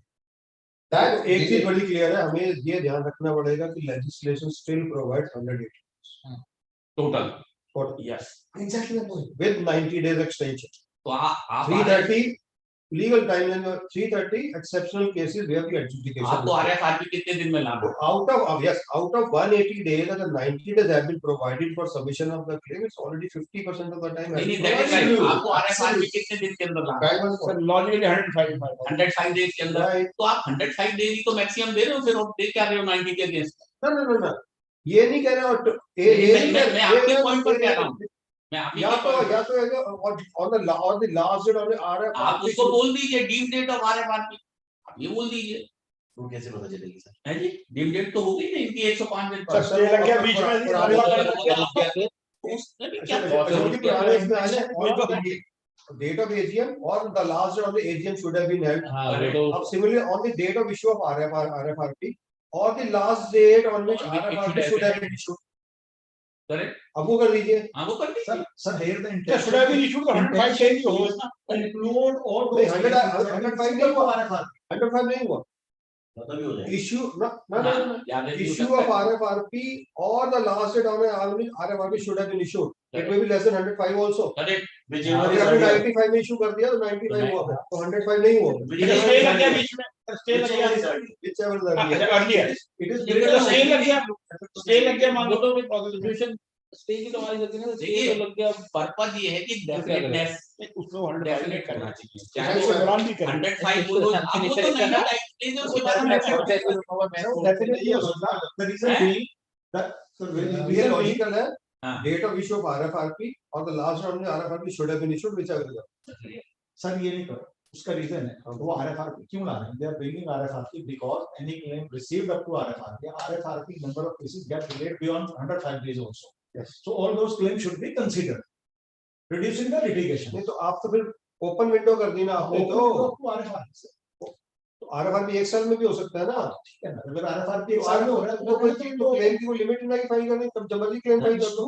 But वो एक लॉट के बीच में जाए और वैसे इसको इस तरीके से लेके एक साल तक इसको इस तरीके से देखो, इसको मदान साहब इस तरीके से देखो कि आप रिप्रेजेंटेटिव किसके हो एज आईपी। सारे स्टेक होल्डर्स, हम स्टेक होल्डर की सबकी बात करते हैं, but who is the major stake holder in your case when you are being appointed is the creditor only, and therefore he has to be given the situation that if he has not filed any case at a point of time, he should be accommodated to some extent. Sir, it will reduce litigation. कुछ भी कर लो, ये सब theoretical discussion है कि वो 90 हो 105 हो 125 हो, थ्योरेटिकल डिस्कशन है। ये ना IBBI के लिए सुसाइडल है। हाँ, क्योंकि IBBI through this admitting कि RFRP 90 दिन का कभी भी इशू होता है। वो कभी भी होगा। हाँ, वो होता भी है ना, तो गलत ये उन्होंने तो विषय लेटर लिखा ही है, होता भी है लेटर। प्रैक्टिकल होता है। इसका दूसरा एस्पेक्ट देखो sir, it will reduce litigation. इसमें ये होना चाहिए 90 दिन के बाद, मान लीजिए 270 दिन में RFRP होता है, तो 90 दिन के बाद 180 दिन में जितने क्लेम आए वो उनको एक्यूमुलेट करके अगले 7 डेज लिटिगेशन कम हो जाएगा, या तो लिटिगेशन बढ़ जाएगा। मैंने एक मिनट मैंने 200 दिन में इशू किया RFRP, अब उस समय क्लेम आ गया, अब मैंने क्लेम एडमिट नहीं किया, अब 200 दिन के बाद एक नया लिटिगेशन स्टार्ट। ठीक है, जिसका रिजेक्शन करना है उसका रिजेक्शन कर दे, जिसका रिजेक्शन करना वो एक तो 200 दिन का नया लिटिगेशन शुरू होगा ना, लिटिगेशन कम कैसे हुआ? रिजेक्शन वो पहले कर दे, आया नहीं पूरा मैकेनिज्म, आया नहीं ना क्लेम रिजेक्ट कैसे कर देगा? पूरा मैकेनिज्म इज पूरा। अच्छा, जो आने वाला है वो तो ठीक है, वो तो बात फिर उसी की बात कर रहे हैं ना। हाँ, तो बात तक आने वाली कोई कैपिंग तो करनी पड़ेगी, वो जरूरी है। कैपिंग इज हम अगर रेगुलेटर से ये एक्सपेक्ट नहीं करेंगे तो सैक्रोसेंट 180 डेज है उनको मेंटेन रखो। So all these provisions are actually delaying. These suggestions are delaying the entire CIRP process. तो इसके रीजन देंगे हम क्यों प्रपोज कर रहे हैं। So are we as a whole room, are we saying that this should be completely deleted, should not be taken forward? What is the then I have something. Because according to me, if this is delaying it further and adding more litigation layers, then there is no reason why we should have this. We should confine to 90 days. Yes. Or we can say that 90 days should be extended to 120 days. That's a definite and We have a definite time period, not whichever is correct. so say 120 days. What is the problem? 180 में 120 आप time period cannot be 180 तो खत्म नहीं हो गया ना maximum it should be 105 should I just 90 is enough maximum Well, sir, you are trying to say 90 or 105 with an application of अच्छा मदान साहब आज suggestion I think बोले वो जो अभी डिस्कस कर रहे थे actual date of issue of RFRP or the last date on which the RFRP should have been issued, whichever is earlier. तो 105 दिन हो गए 105 बस indirectly 105 कर ठीक है वही रख I think that is a better way rather than giving one उनकी respect होगी RFRP लेके आना तो RFRP ले आए नहीं तो आप उसको सिंपल लैंग्वेज में बोल दो ना that it is 105 days or the अगर आपने 95 में RFRP इशू कर अगर पहले आ गया तो I'm coming on that date. तो ये से कि RFRP issue date or 105 days whichever is earlier. yes 105 days उसको डीमिंग लैंग्वेज से मत करो वरना बहुत सारे लोग उसमें होल पिक कर लेंगे. इसमें एक चीज और है साहब ये सब तो हो गया सेक्शन आज भी ये बोलता है कि those creditors who have filed claim within the given period will be included in COC, particularly class of creditors. So that should all be amended. Also be amended. हो जाएगी आपको ये भी देखना होगा that regulations are not bypassing the main. Yes. अगर main में 90 days 90 main में code में है regulation में मेरे ख्याल से में ही है code में इसमें है proof of claim वाला सर उसके साथ में सीओसी में इंक्लूजन का क्लॉज जरूर इंक्लूड करा वो उसके बेस पे डिस्क्वालिफिकेशन तो करे जाते हैं लॉ पे amendment we also need to see these pros and cons which they have also mentioned. नहीं They pros and cons अपने भी दे सकते हो ना they are also writing that it is a potential for delays, added responsibility for RP and IRP. I think 90 उसमें regulation चलो next है increase of duties of AR. अच्छा पहले ये बताएं आप जितने आईपी जहाँ बैठे हैं आप में से has somebody acted as AR in any real estate matter? Yes or no? No. Nobody is speaking to that means no. तो किसी का प्रैक्टिकल एक्सपीरियंस नहीं प्रैक्टिकल नहीं है लेकिन इस तरीके से होगा कि इनको इनके सामने रिप्रेजेंट किया होगा नहीं मैं क्योंकि अब ये कंसर्निंग एआर है ना हां and I feel pity for them they are being paid peanuts only कुछ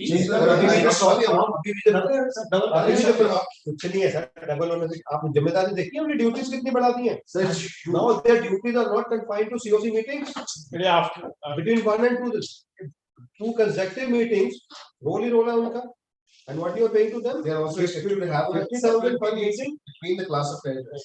why should it be confined to 50,000 आप इसमें भी कर दो ना मिनिमम मान लो जो आईआर जो आरपी का है आप इसका भी 1 लाख कर दो यार क्या प्रॉब्लम है आईआरपी के ऊपर पूरे प्रोसेस की जिम्मेदारी है यार क्या जिम्मेदारी है यार यहाँ प्रॉब्लम आती है तो मैं कहता हूँ ना प्रोफेशन की आपस में रेगुलरी जो है ये रेगुलरिटी की बात नहीं है ये लॉजिक की बात आप एक काम कर दो इसको 50% ऑफ आप बताएं जरा आप आरपीओ में एआर जो भी आप आरपीओ में एआर हो आप तो डील करें मुझे मैं कर रहा हूँ 2500 लोगों से जी काम किसका ज्यादा मेरा है आपका अब ये बताइए जरा मुझे ऐसे हाँ एआर जो कर रहे हैं वो आपको भी पता है मुझे आप उन्हें अगर 2500 रुपए 2000 25,000 का दोगे पर मीटिंग तो ये कोई आई थिंक नहीं फिर ना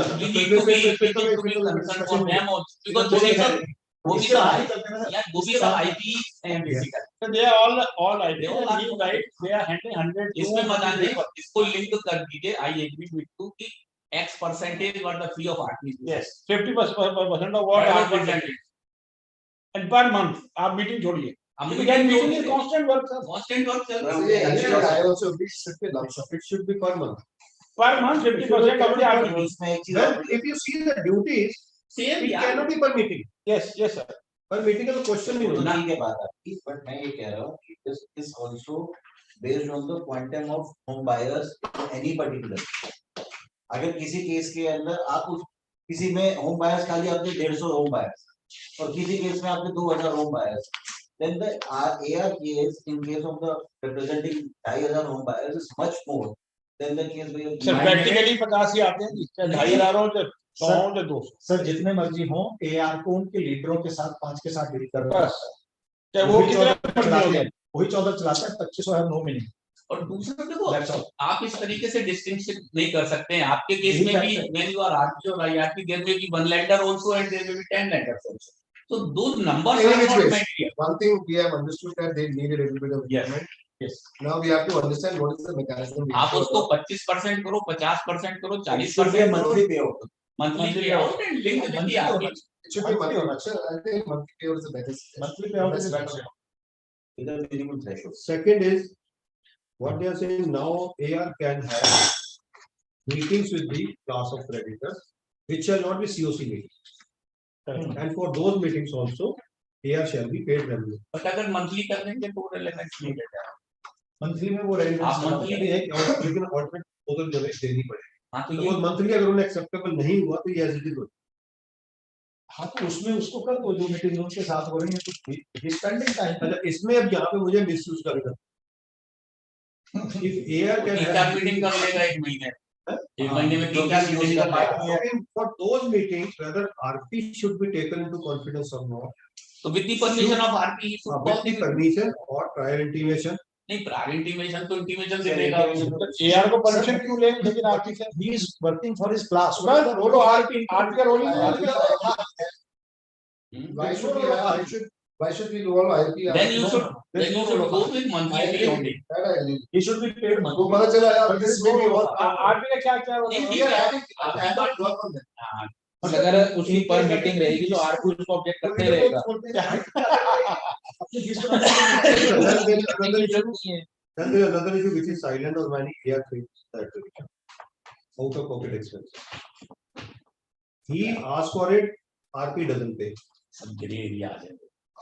अगर प्रोवाइड कर दो तो क्या बुराई है? RP तो खर्चे डल जाते हैं आउट ऑफ पॉकेट एक्सपेंसेस सारे CRP को होने चाहिए। देखिए जब AR मांगता है तो RP मना कर देता है। ऐसा होने चाहिए। लॉ में प्रोविजन नहीं है। अब ये देखो, ये तो अपना इंटरनल मैटर है, एज ए कम्युनिटी की, मतलब why should be refuse to But there should be clarity on this. हम क्लैरिटी के एंगल से क्लैरिटी जब फीस की बात कर ही रहे हैं। जब बात कर रहे हैं why don't we have a modality for every aspect? Out of pocket होने चाहिए, क्योंकि लॉ जगह ये बोलता है 25,000 दो, जब 25,000 बोल रहा है RP के लिए तो बोलता है ना लॉ एक्सपेंसेस। हाँ तो इसमें भी बोलती है उसी तरीके से लिख सकती है कि RP का काइंड क्वांटिफिकेशन होगा subject to maximum of this much. इसमें तो क्वांटिफिकेशन RP के लिए चाहिए। रीजनेबलनेस है। उसके अंदर अगर ज्यादा है तो आप AR को कर दो कि he will submit it along with the supporting। अच्छा कम रीजनेबलनेस RP फिर भी क्वेश्चन कर सकता है। जितना मैं रिप्लेसमेंट हो तो अभी प्रपोज रेगुलेशन पर ही ये इंटरेस्टिंग है उसमें आना के ऊपर। Now if you have book with you, it says 16A. Sir, how long we want to continue? 6:45 खत्म कर देते हैं उसका नेक्स्ट डेट अनाउंस कर देते हैं, वो अभी खत्म हो नहीं पाएगा, जल्दबाजी करने में फायदा है। तो जल्दी करना है तो फिर तो देखता हूं लंबा नहीं बैठेगा। No, I think another 10 minutes we should buy. Fine sir। Okay. Now 16A, you see in the book, they deals with authorized representative, right? And it has 1, 2, 3, 4, 5, 6, 7, 8, 9. Now 9 के बाद they are having 10, 11, 12, 13, 14 till 19. But 10 to 19 are duties. So it cannot be inserted in 16A. You have 16B, 16C, 16C, which clearly says duties of AR. Because these are, they themselves say these are duties. Correct. तो आप इसको separate बनाइए, इसको regulation, अलग regulation. It should not be inserted in 16. Sir, kindly allow me to contribute something on this because I have a very close नहीं, पहले तो इसी विषय पे आप ड्यूटीज में मत आइए, अभी पहले जो मैंने कहा उसकी बात कर रहे हैं, आप सुना ही नहीं, आप मुझे बोलने तो आप लोग बैठे हैं। What I am saying, it cannot be part of 16A. Okay, it should be separate regulation, either 16C or 16D. क्योंकि 16A has got nothing to do with duties. और 9 के बाद हम 10 से 19 हम duties कर देंगे तो it should be placed at appropriate. So it should be 16D as a new provision. 16B है already 16C 16 and 16 double A. 16 double A. Absolutely. 16 double A. Secondly, if we come to 16, Natasha, 16. The AR shall act as, अच्छा ये भी लिख देना उसमें suggestion में, we cannot use the word AR, पूरा आएगा authorized regulation. The AR shall act as a representative for the creditors in a class he represents in interaction with NCLT, NCLAT, and any other regulatory authority. What does it mean exactly? While dealing in interactions with NCLT. Sir, I Is it right language? What they want to say, the language is vague. They want to say that application will not be filed directly by members. It will be filed consolidated application by AR.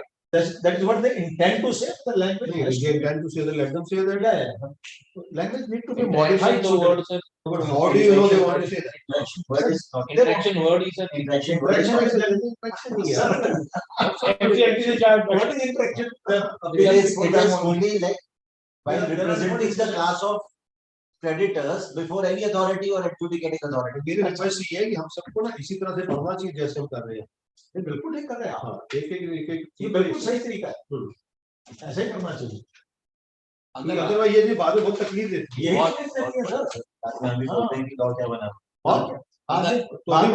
अभी मौका मिला बाद में तक we don't have any right to criticize IBBI to be very बिल्कुल ठीक बात. सही कह रहे हैं सर. बिल्कुल ठीक बात है. मुझे ठीक है. वो ये बोल रहे थे एक्सप्लेनेशन में ऊपर लिखा है ये BLRC रिपोर्ट नहीं है सर, जिसको बाद में कोट कर लो. एक्सप्लेनेशन तो ऊपर की उड़ जाएगी, नीचे तो रेगुलेशन कभी बेंच को अच्छा लगता है तो BLRC कोट कर दो, कहते BL रिपोर्ट ही है ना, अगर रिपोर्ट एक्सेप्टेबल हो तो लॉ में कर लिखा हो. ये 16 पूरा का पूरा irrelevant है. Shall act as a representative. Shall act as a representative. वो तो है ही. है That is happening in many benches. Shall represent अगर वो इंडिविजुअल आता है ना, इंडिविजुअल FC कोई आता है वहाँ पे in the class, bench कहते where your AR. You come through AR. But अब एक चीज है जहाँ पे प्लान अप्रूव हो गया और 2 साल से लटका हुआ है, FC in class है वहाँ, मीटिंग कोई होनी नहीं है, AR को कुछ मिलना नहीं है, तो AR को वहाँ पे रिप्रेजेंट नहीं करता.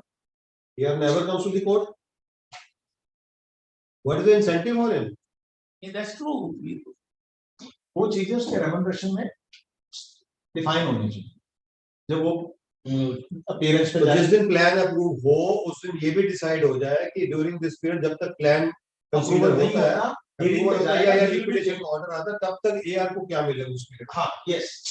हियरिंग्स के लिए यहाँ पे आप गए AR shall be representing the excess in class. Yes. Before NCLT in all the representing. एक पॉइंट है कि AR generally goes with the decision of the 50% plus या 51% Plus a class of creditors. class of creditors. If I'm aggrieved as an individual home buyer, and if I have to go through AR, then I can go directly. Yes, you can, but then what is the relevance of this? नहीं, अगर वहाँ पे कोई class का ही discussion हो रहा है, ये क्लास का ही कल डिस्कशन. को सपोज वोटिंग के ऊपर कोई डिस्कशन हो, वोटिंग कुछ नहीं किया ना, तो सबको तो बुलाएंगे. Then it is all right. Then it is all right. If it is voting only, then it is all तो right. this is confined जहाँ पे ग्रुप ऐसे क्लास अगर That is why you mentioned creditors in a class. He is representing. See, what What do you mean by interaction with? interaction is Basically, when absurd word. So Interaction is wrong, sir. What do you mean by interaction? Interaction. They appear before आएगा. No, how can they also appear? Yeah, how can he appear on my behalf unless I know, right? The application has to be through him. Interaction का मतलब है See, what is there, right? The AR shall act for the creditors in the class before any But that's not interaction. before adjudicating authority, act or any other. वो क्या है कि मैंने बताया. अच्छा सर, मदान साहब, there is another aspect to it. He is representing creditors.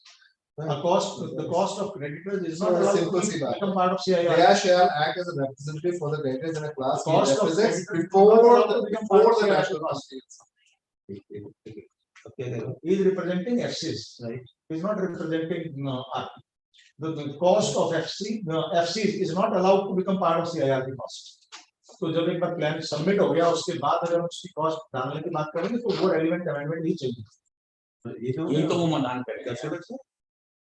That's what I said. From the date of filing of the application with the adjudicating authority till the time of disposal of that application, intervening period के लिए it should be paid a minimum sum. And that will become part of CIRP cost. CIRP and that will become part of CIRP cost. क्योंकि उस period की बाकी cost तो CIRP cost बन रही है ना, तो वो भी RA अभी जैसे आरपी के केस में भी अलग से कॉर्पस क्रिएट करने लगे हैं फॉर आरपी के केस में भी अलग से कॉर्पस क्रिएट करने लगे हैं for legal issues 45 49 and all that के लिए। उसी तरीके से हम ना कोई कॉस्ट एग्जैक्ट वो तो बजट हो जाएगा ना, बजटिंग में आ जाएगा। जब बजटिंग जो भी खर्चा होगा नहीं कॉर्पस तो उसके लिए कॉर्पस बने एक डिसाइड हो जाता है ना कि 5 लाख रुपए 50 लाख रुपए इस काम पे, ये जरूरी अमाउंट नहीं होता, एक्चुअल बेसिस कुछ भी हो सकता है, can be either way also ना। बजट तो बजट ही है। Okay, coming to 18.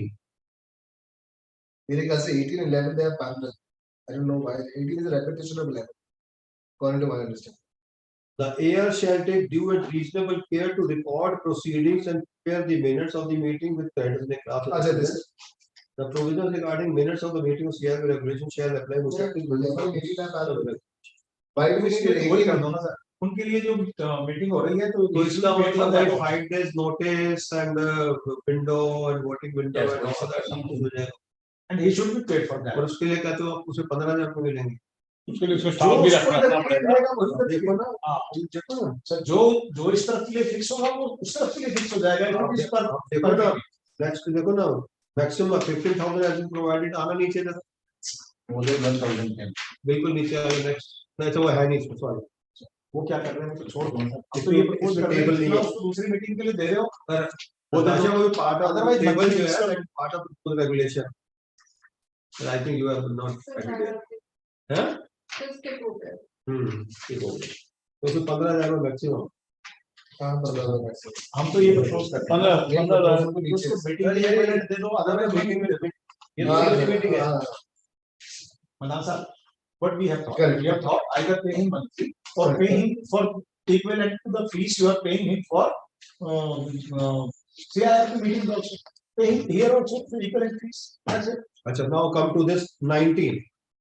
Very interesting. Now हम बात कर रहे हैं ये क्या है 10 to 19 duties, right? अब 19 की लैंग्वेज देखो। The creditors in a class may propose any additional responsibilities. So above are not duties or they are responsibility. We have to choose the word judiciously. Duties है, powers है, responsibilities है, क्या है?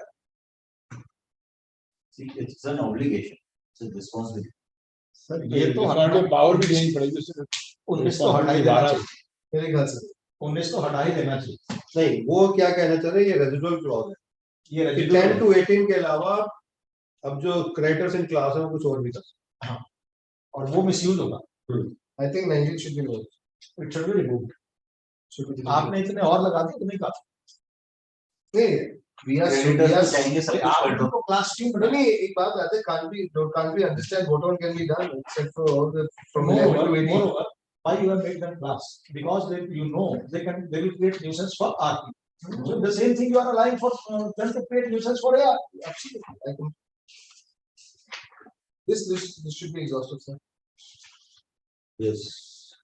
It can't be open ended. Cannot be. ये तो खत्म ही नहीं होगा। हाँ। We are actually making it more. The next is C part, replacement of AR. The table on the C part has been deleted from this side. Proposed regulation नहीं है इसमें C. The table was also included along with the C part, but somehow that had. You can open the PDF file then. PDF है इसमें नहीं।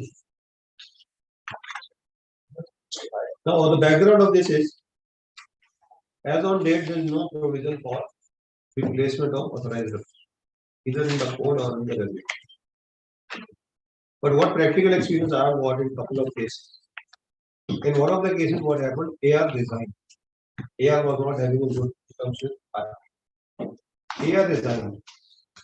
So RP is telling you, okay, if you're resigning, let's have another meeting, let's follow the procedure, let's have one COC meeting, I'll propose the name, or you propose the name, or we'll ask the COC in class, FCs in class to propose the names, and we'll appoint somebody else, then you go. But he refuses to come to COC. So no COC meeting can be held. Total deadlock. Matter reaches NCLT. At this stage, NCLT appoints a commission, former High Court judge. He takes his own time. It takes 6 months. Another 6 months to appoint an AR, because he doesn't know the law and all that. इनसे quotation होगा, उनसे quotation होगा, और voting कैसे होगी सब 6 महीने लगते. तो उसके बाद AR जाके appoint. And then his report sealed, covered, what I would and as per the recommendation, person was declared. Yeah. In another case, what happens? Practical experience here. Actually, ये चीजें NCLT adjudicating board के पास ही पहुंचती है. तभी ये amendments आती है. This is related to that. This is related to that. Now another case. RP for AR sends a requisition to RP that we want to replace it. RP भी agenda में डाल देते हैं. Now when the agenda is placed, replacement of RP, AR proposes his name. We appointed as RP. Can be done. Whether he got this approved by his. Obviously. No. That was the way he was saying. He should not. And then he carries 3 names with him to be appointed as AR. Some stage manager. He maintains 2 states. Now all the voting goes to Yeah. FCs in class. FCs in class. अब FCs in class के बिहार पे vote कौन cast करेगा? Which AR? पहले वाला ही जो आगे बनना होता है. उसकी अपनी रेजोल्यूशन है. वो तो अभी भी है. उसकी अपनी रेजोल्यूशन है पर. He's an interested party. How can he cast the vote? Moreover, but he is. अब वो क्या करता? सुनो ना. सुनो ना interesting. अब वो दोनों resolutions pass करवाते. Resolution for appointment of RP, resolution for appointment of AR. दोनों काम हो गए. खुद ही उसने वोट किया अपनी रेजोल्यूशन पर. But he very smartly now files one application before adjudicating authority for replacement of RP and appointment of another IP as RP. बाकी सब fair. Another IP as RP. AR का मुद्दा नहीं लेके आता अभी. अब NCLT को क्या पता क्या हुआ सब. NCLT approves the appointment of RP. After 3 months, now he files another application for appointment of AR. On the basis of same resolution, which RP ने उसकी कंप्लेंट नहीं किया. RP ने उसकी कंप्लेंट IBBI में नहीं की. चलिए तो बस जाएगा डिसीजन उस पे क्या. ये तो clear cut conflict of interest and this is straight conflict of interest. He represents many players. How he can become RP? But ये बहुत cases में हो रहा है. ARs are becoming RP. This is happening in many cases, which is wrong. मुझे बताना conflict of interest कैसे हो सकता है? It's not possible. It's not possible. It's a straight conflict of interest. और ये जो बता रहे हैं कि उसने वोटिंग करी है वो The entire conflict. Yes, this is the process of hijacking. It's a process of hijacking the entire. पर मुझे अगर आपके पास ऐसा कोई इशू तो बताना जरूर. प्रधान जी खत्म करें अब साथ. तो इसको ऊपर अब ये है now they are proposed पढ़ेंगे ना proposed regulation. In the principal regulation 16A after sub regulation 3 the following shall be inserted.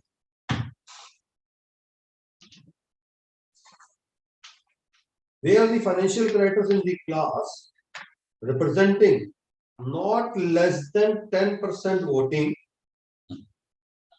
10% voting share seek replacement of the authorized representative by making a request to the IRP or RP as the case, along with their choice of insolvency professional. One single. The IRP or RP as the case may be shall circulate such request to the creditors in that class and announce a voting window open for at least 24 hours from that circulation. Further, Subject to sub-resolution 2 and 2B of resolution 4A, the IRP or the RP as the case may be shall offer choice of at least 3 IPs to the financial creditors in class, including such IP proposed under 3A above. अब यहाँ तो मुझे कुछ confusion लग रहा है। ये तो है, ये जो 3 नाम अपनी तरफ से भी दे सकते हैं और जो नाम वहां से नहीं, आए वो भी दे। पहले तो आपने ये announce voting window open for at least 24 hours, तो ये किस लिए है फिर? ये अगर आप पढ़े 3A और 3B में कह रहे हो now he will propose 3 names including this, यानी एक ही होगा, 2 अपनी तरफ से दे नहीं, 1 + 3 दे 1 + 2 1 इंक्लूडिंग लिखा है। interim resolution professional shall offer choice of at least 3 insolvency professionals to the financial creditors class, including such insolvency professionals. So 1 + 2.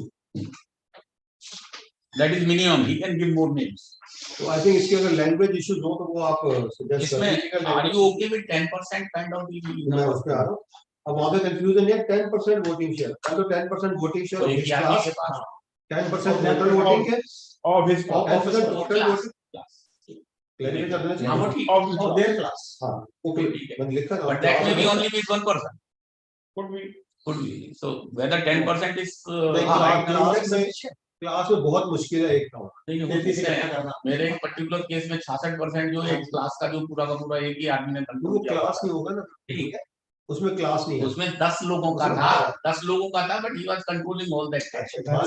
नहीं, वो डायरेक्टली उसी की कंपनी थी यार, दे वर इन क्लास, आपकी कंपनी थी, सब्सिडरी थी, एसोसिएट थी, ये था, वो सब मिलाकर के अच्छे से नहीं, but were they actually they were हाँ, they were in the class, in the class उनका एयर था वो ना। अच्छा, तो ऐसी स्थिति हो जाएगी तो मतलब एक पर्टिकुलर पर्सन और पर्टिकुलर ग्रुप में चेंज, आई वुड सजेस्ट कि एटलीस्ट 25% मुझे दे और 20%। सर होम बायर केस में इतना एक होता नहीं होता, लेकिन होम बायर के केस में 10% भी आने बहुत मुश्किल है सर, बहुत मुश्किल। और इसमें वो क्या लॉ रहेगा कि मतलब it is the total voting power का है 10% या जो जिन्होंने एक्चुअल वोट किया है उसका 10%? नहीं, दिस इज रिक्विजिशन, इसे ये रिक्विजिशन है, तो requisition 10% of the class, 10% of the total class of that class, understood, 10% power, voting power that class, not 10% of the total.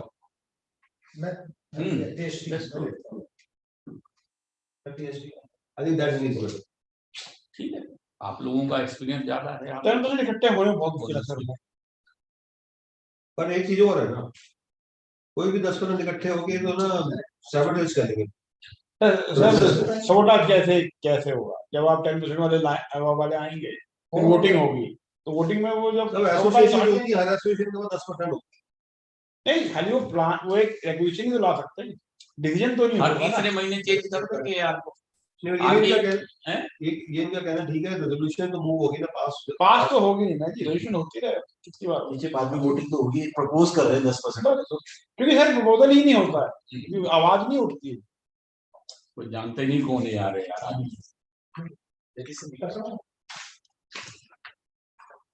नहीं। आई थिंक 3 and 3B आप दोबारा से पढ़िए, I think should be red separate, क्योंकि अगर 10% ने एक नाम दे दिया आपको, तो बाकी 2 नाम क्यों दोगे आप साथ? Not at that stage. तो 10% ने तो एक नाम दिया है। हाँ, पहले तो ये देखो कि पहले तो ये 2 नाम दो, पहले तो ये देखना रिप्लेस करना नहीं करना, उसके बाद फिर आना चाहिए, तो इसका मतलब 2 रेजोल्यूशन पास होंगे। हाँ, पहले तो ये whether it should be replaced और he should be replaced, resolution के बाद that it should be replaced, फिर कौन होगा उसके लिए सेपरेट रेजोल्यूशन। जो प्रपोज है वो फाइल करेगा, उससे फाइल करा, वो अदरवाइज वो अपनी एप्लीकेशन फाइल नहीं करेगा। एप्लीकेशन फाइल होने की बात नहीं होती है, अभी तो खाली अपॉइंटमेंट सीओसी से किसको अपॉइंट करना उसकी बात हो। तो सीओसी में तो जो उन्होंने वोट करके डिसाइड कर दिया कि इसको अपॉइंट करो, इस दिन वही डिसाइड करने की बात डिस्कशन है, यहाँ आगे चलेगा। अगर 10% ने लिख के दे दिया तो डिसाइड थोड़ी हो गया, रिप्लेस हो गया, तो सब तो पहले उसी पे वोटिंग होगी, रिप्लेस करना नहीं करना, करना है कि नहीं करना। फिर सेकंड अगर डिसाइड हो गया करना है, फिर ये रेजोल्यूशन पास होगी कौन करना है। नहीं सर, उसी नहीं along with their choice of 10% में voting करके along with their ये कह रहे हेलो comma ये कह रहे हैं कि 10% का vote 10% voting will decide the proposed नहीं 10% is requisition. yes 10% की requisition आ गई आपके पास with one name. with one proposed name. Right. That What proposed next? name will now be thrown to the entire class of correct. Okay. okay, Huh? which is open only for 24 hours from such circulation. Okay. Now, what your concern could be that this voting should also have a percentage for approval of that proposed name. तो same रहेगा. That percentage will remain the same. Which is there. No, majority voted. Majority of the president three voting. में आ रहा है, यहाँ पर वो 1+2 की बात कर रहे हैं. That at least 3. ये 3B पे आते हैं ना. नहीं सिंपल है. अगर आप फिर वो वोटिंग तीनों नाम पे हो. हाँ, तीनों नाम पर. तो what does that mean? तो 10% वाले ने नाम प्रमोट किया हाँ. और एग्जिस्टिंग ए आपको डीम हटावा है मान लिया आपने हाँ. ये तो लॉजिक है वो नहीं है ना. It's not like. यस वो तो लॉजिक नहीं हुआ ना ना सच भी तो आता है. वो तो इलेक्शन तो क्या नाम वोटिंग तो होगी 10% वर्सेस एग्जिस्टिंग की वोटिंग होनी चाहिए. Let's read 3A. Where the FCs in class representing not less than 10% voting share seek replacement of the AR, now they're seeking replacement by making a request to IRP or RP as the case may be, along with their choice of IP, the IRP or RP as the case may be shall circulate such requests to the creditors in class and announce a voting window open for at least 24 hours. But for what purpose he will circulate? For approving हाँ, replacement. लिखा है. That's missing ना. Sir वो purpose clear कर. ठीक बात है, ये कंफ्यूजन है. हाँ. वो replacement what purpose he will serve? अगर आप 3A खाली देखें. Yeah, vetting of So this. 3A is complete in that way. Yes. Replacement as well as because replacement में नाम तो एक ही है ना, तो उसी को बस अपॉइंट कर दो. यहाँ तो ये है कि whether this proposal is being adopted by Exactly. class So or that not. should be clarified. I think That should be ये 3A and 3B मर्ज होंगे और उसमें क्लैरिफिकेशन आएगा जो आप Then what do we mean by along with their choice of IP? दो Along with their choice of IP तो वो एक ही है ना. हाँ, एक ही तो है. तो रीडिंग है along with their choice of IP plus election of AR. अभी 3B को अलग रखो. नहीं आप 3B हटा दो. मैं वही कह रहा हूँ. अगर इसके अंदर वर्ड हम लिखते हैं otherwise you could do away with along with their choice of IP. या तो इस वर्ड को हटा दो. Then it becomes everything. 3B की बात. सिर्फ वो उसके रिप्लेसमेंट की बात कर सिर्फ उस रिप्लेसमेंट की अगर बात है तो along with their choice of insolvency professional हटा दिया. 10% के फाइलिंग होने से मेरे हिसाब से रेजोल्यूशन मूव नहीं होगी रिप्लेसमेंट. तो दैट इज 10% के फाइल होने से तो ये डिसाइड होगा whether the resolution for replacement of it should be there or not considered or not. This is a Why we have another resolution. but this line along with their choice of IP along with their choice of IP has no meaning in this entirety of 3A. Sir, in that case अगर इसी चार words को हटा दें उसका relevance 3B में आ जाता है. हाँ, वो कह रहे हैं कि along with their choice of IP 3B में आ जाता है कि जब रेजोल्यूशन रिप्लेसमेंट की जाएगी तो एक नाम वो होगा और दो नाम वो होंगे. yes That is why 3 and 3 will be clubbed together. Yes, Process is that 10% people are saying that I want to change. I'm the 10% person. I want to change and this is my name which I want to appoint. It goes to IRP or RP. IRP will circulate that particular name and two more names. My understanding of the situation. Two more names and then circulate it for voting for within 24 hours. That is my understanding. ये वो accept कर चुका. उनको तो हटाना ही है. So that means on behalf of class the law has given a right to 10% of people that you have No, replaced. voting है sir. Voting तो voting means this is a proposal. हाँ. Let class decide हाँ, तो whether this proposal should be adopted or not. Sir मैं भी यही कहना चाह रहा हूँ जो आप कह रहे हैं. लेकिन उस टाइम पे नाम मत दीजिए. नाम मत दीजिए ना. नाम पहले बार मत दीजिए. तो आप क्या कह रहे हो? 2 मीटिंग करोगे या 2 वोटिंग करोगे? सर एक ही मीटिंग में दोनों हो सकते हैं. मैं तो यही मानता हूँ. आप मुझे एक चीज बताइए. There are multiple application by different class of 10% voting share. There is no necessity of 2 meetings. Then everybody will nominate. Sir अगर सब लोग कह रहे हैं कि नताशा AR को हटना है. ये 2A 2B लिखा है ना, ये A स्मॉल कर रहा है, कंफ्यूज कर रहा है. 2 within bracket small a and next is 2 within bracket small b. I'm talking about multiple applications coming at the same time. So then that means that the existing AR has to be removed. That means this. उसी के लिए consent ले रहे हैं ना. In first But दोनों resolution pass होने जरूरी है ना सर. पहला resolution ये है AR हटेगा. So friends, when do you want to, all the applications when are do you saying want to this be AR should be replaced, and that is getting decided by one application also. so when Next can Saturday. we have a अब second round? तीन application में Next तीन Saturday. और वो तीन लोगों को court में डाल दो. Yes sir. Next Saturday, नहीं हमारा तो Saturday? Coming sir Saturday. it has to go Well, by yeah. 22nd. कल है. तो कल ही है कल Saturday कल है. After tomorrow. After Saturday tomorrow. the Saturday night. is Tuesday Wednesday See, we have to submit this paper by 27th. Okay. So we have to have. Which is एक Tuesday. दो दिन की window तो ले लिया. Which is Tuesday. So I think Monday should. ये window पहले भी ली हुई है. Monday should be the Monday evening should be the time we should be, because then we will not have much of time to summarize the final, So लिखने में तो time लगाना पड़ेगा. लेकिन जो आज तक काम हुआ है वो आज तक complete करें. आज तक तो कंप्लीट कर ही सकते हैं और इसको थोड़ा सा सिंपलर अगर कर रहे हैं rather than doing the brainstorming like this, because this is very engrossed brainstorming. You can put your suggestion what is there in your mind because you have already read it, and then we can add or delete or discuss at that point of time. सबके अपने अपने perspective No, you are absolutely right, but then it will take time. In any case, he is doing that while presenting the matter. नहीं अभी इसमें इनके views नहीं आ रहे हैं, अभी तो व्यू को बटरफ्लाई नहीं अभी जो भी मगर अभी भी जो इस जितना हमने काम किया है इतना कर लीजिए. उसका जो पेपर आ रहा है it is going as per the consensus. Absolutely, you are right. I'm not denying that. Even second half also will be with the consensus finally. But what are your views as expert? If you can put on the screen, then it will be easier to understand and analyze. Monday will same time for that. Monday थोड़ा busy रहता है सबके लिए, अगर Tuesday कर लो बेटा. Tuesday को देना है. अरे अब वो कहकर चलेंगे 2-3 दिन तो कहकर चलेंगे. अदरवाइज तो इंटरव्यू भेज दीजिए आप मंडे तक. आप ऐसा है 4 एक दिन नहीं भेजे. नहीं So then it will lose its. वो तो एक ही बार जाएगा ना. अच्छा Tuesday आप मंडे को सर मंडे कर लीजिए. मंडे को कर Tuesday तो practical. तो मंडे अगर 5 बजे शुरू कर सकते हैं. 5 बजे. हाँ 5 बजे 2 घंटे लग जाए. लगेंगे. आज 2.5 लग गए. और 2.5 घंटे में हमारे अभी 6 पॉइंट हुए हैं. 6 बजे. 5 बजे गैस 4 ही हुए sir. Actually sir 4 o'clock let's start. 4 ही हुए हैं, आधे भी नहीं हुए. नहीं पर पेजेस जा रहा है. अरे अभी जो 2-3 सिलेक्शंस को डिबेट वोटिंग के बारे में.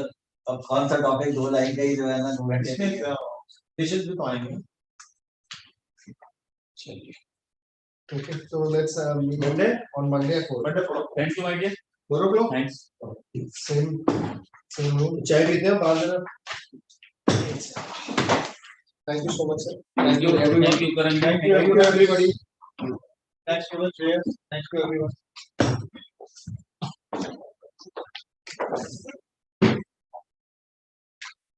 अभी आगे पता लग सकता कौन इस चाय पिए तो जाने देंगे. गार्ड खड़ा होगा नीचे जाने देगा. रोक लेगा सत्या ना वो.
एक मिनट का लेना और थोड़ा सा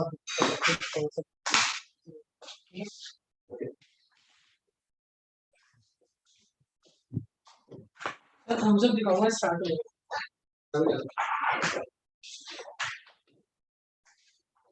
On the 7th of June 2020, IBBI came with a discussion paper on how to lessen the timelines with respect to the insurance system. Because as on date, there have been various timelines which have been provided the reduction, but majority of the time, because of litigation, these timelines are not met. So once the discussion paper came out, we at PhD-CCA decided to have a discussion after having the meeting with the stakeholders. So NCLT and IBC committee of decided to convene this meeting with the stakeholders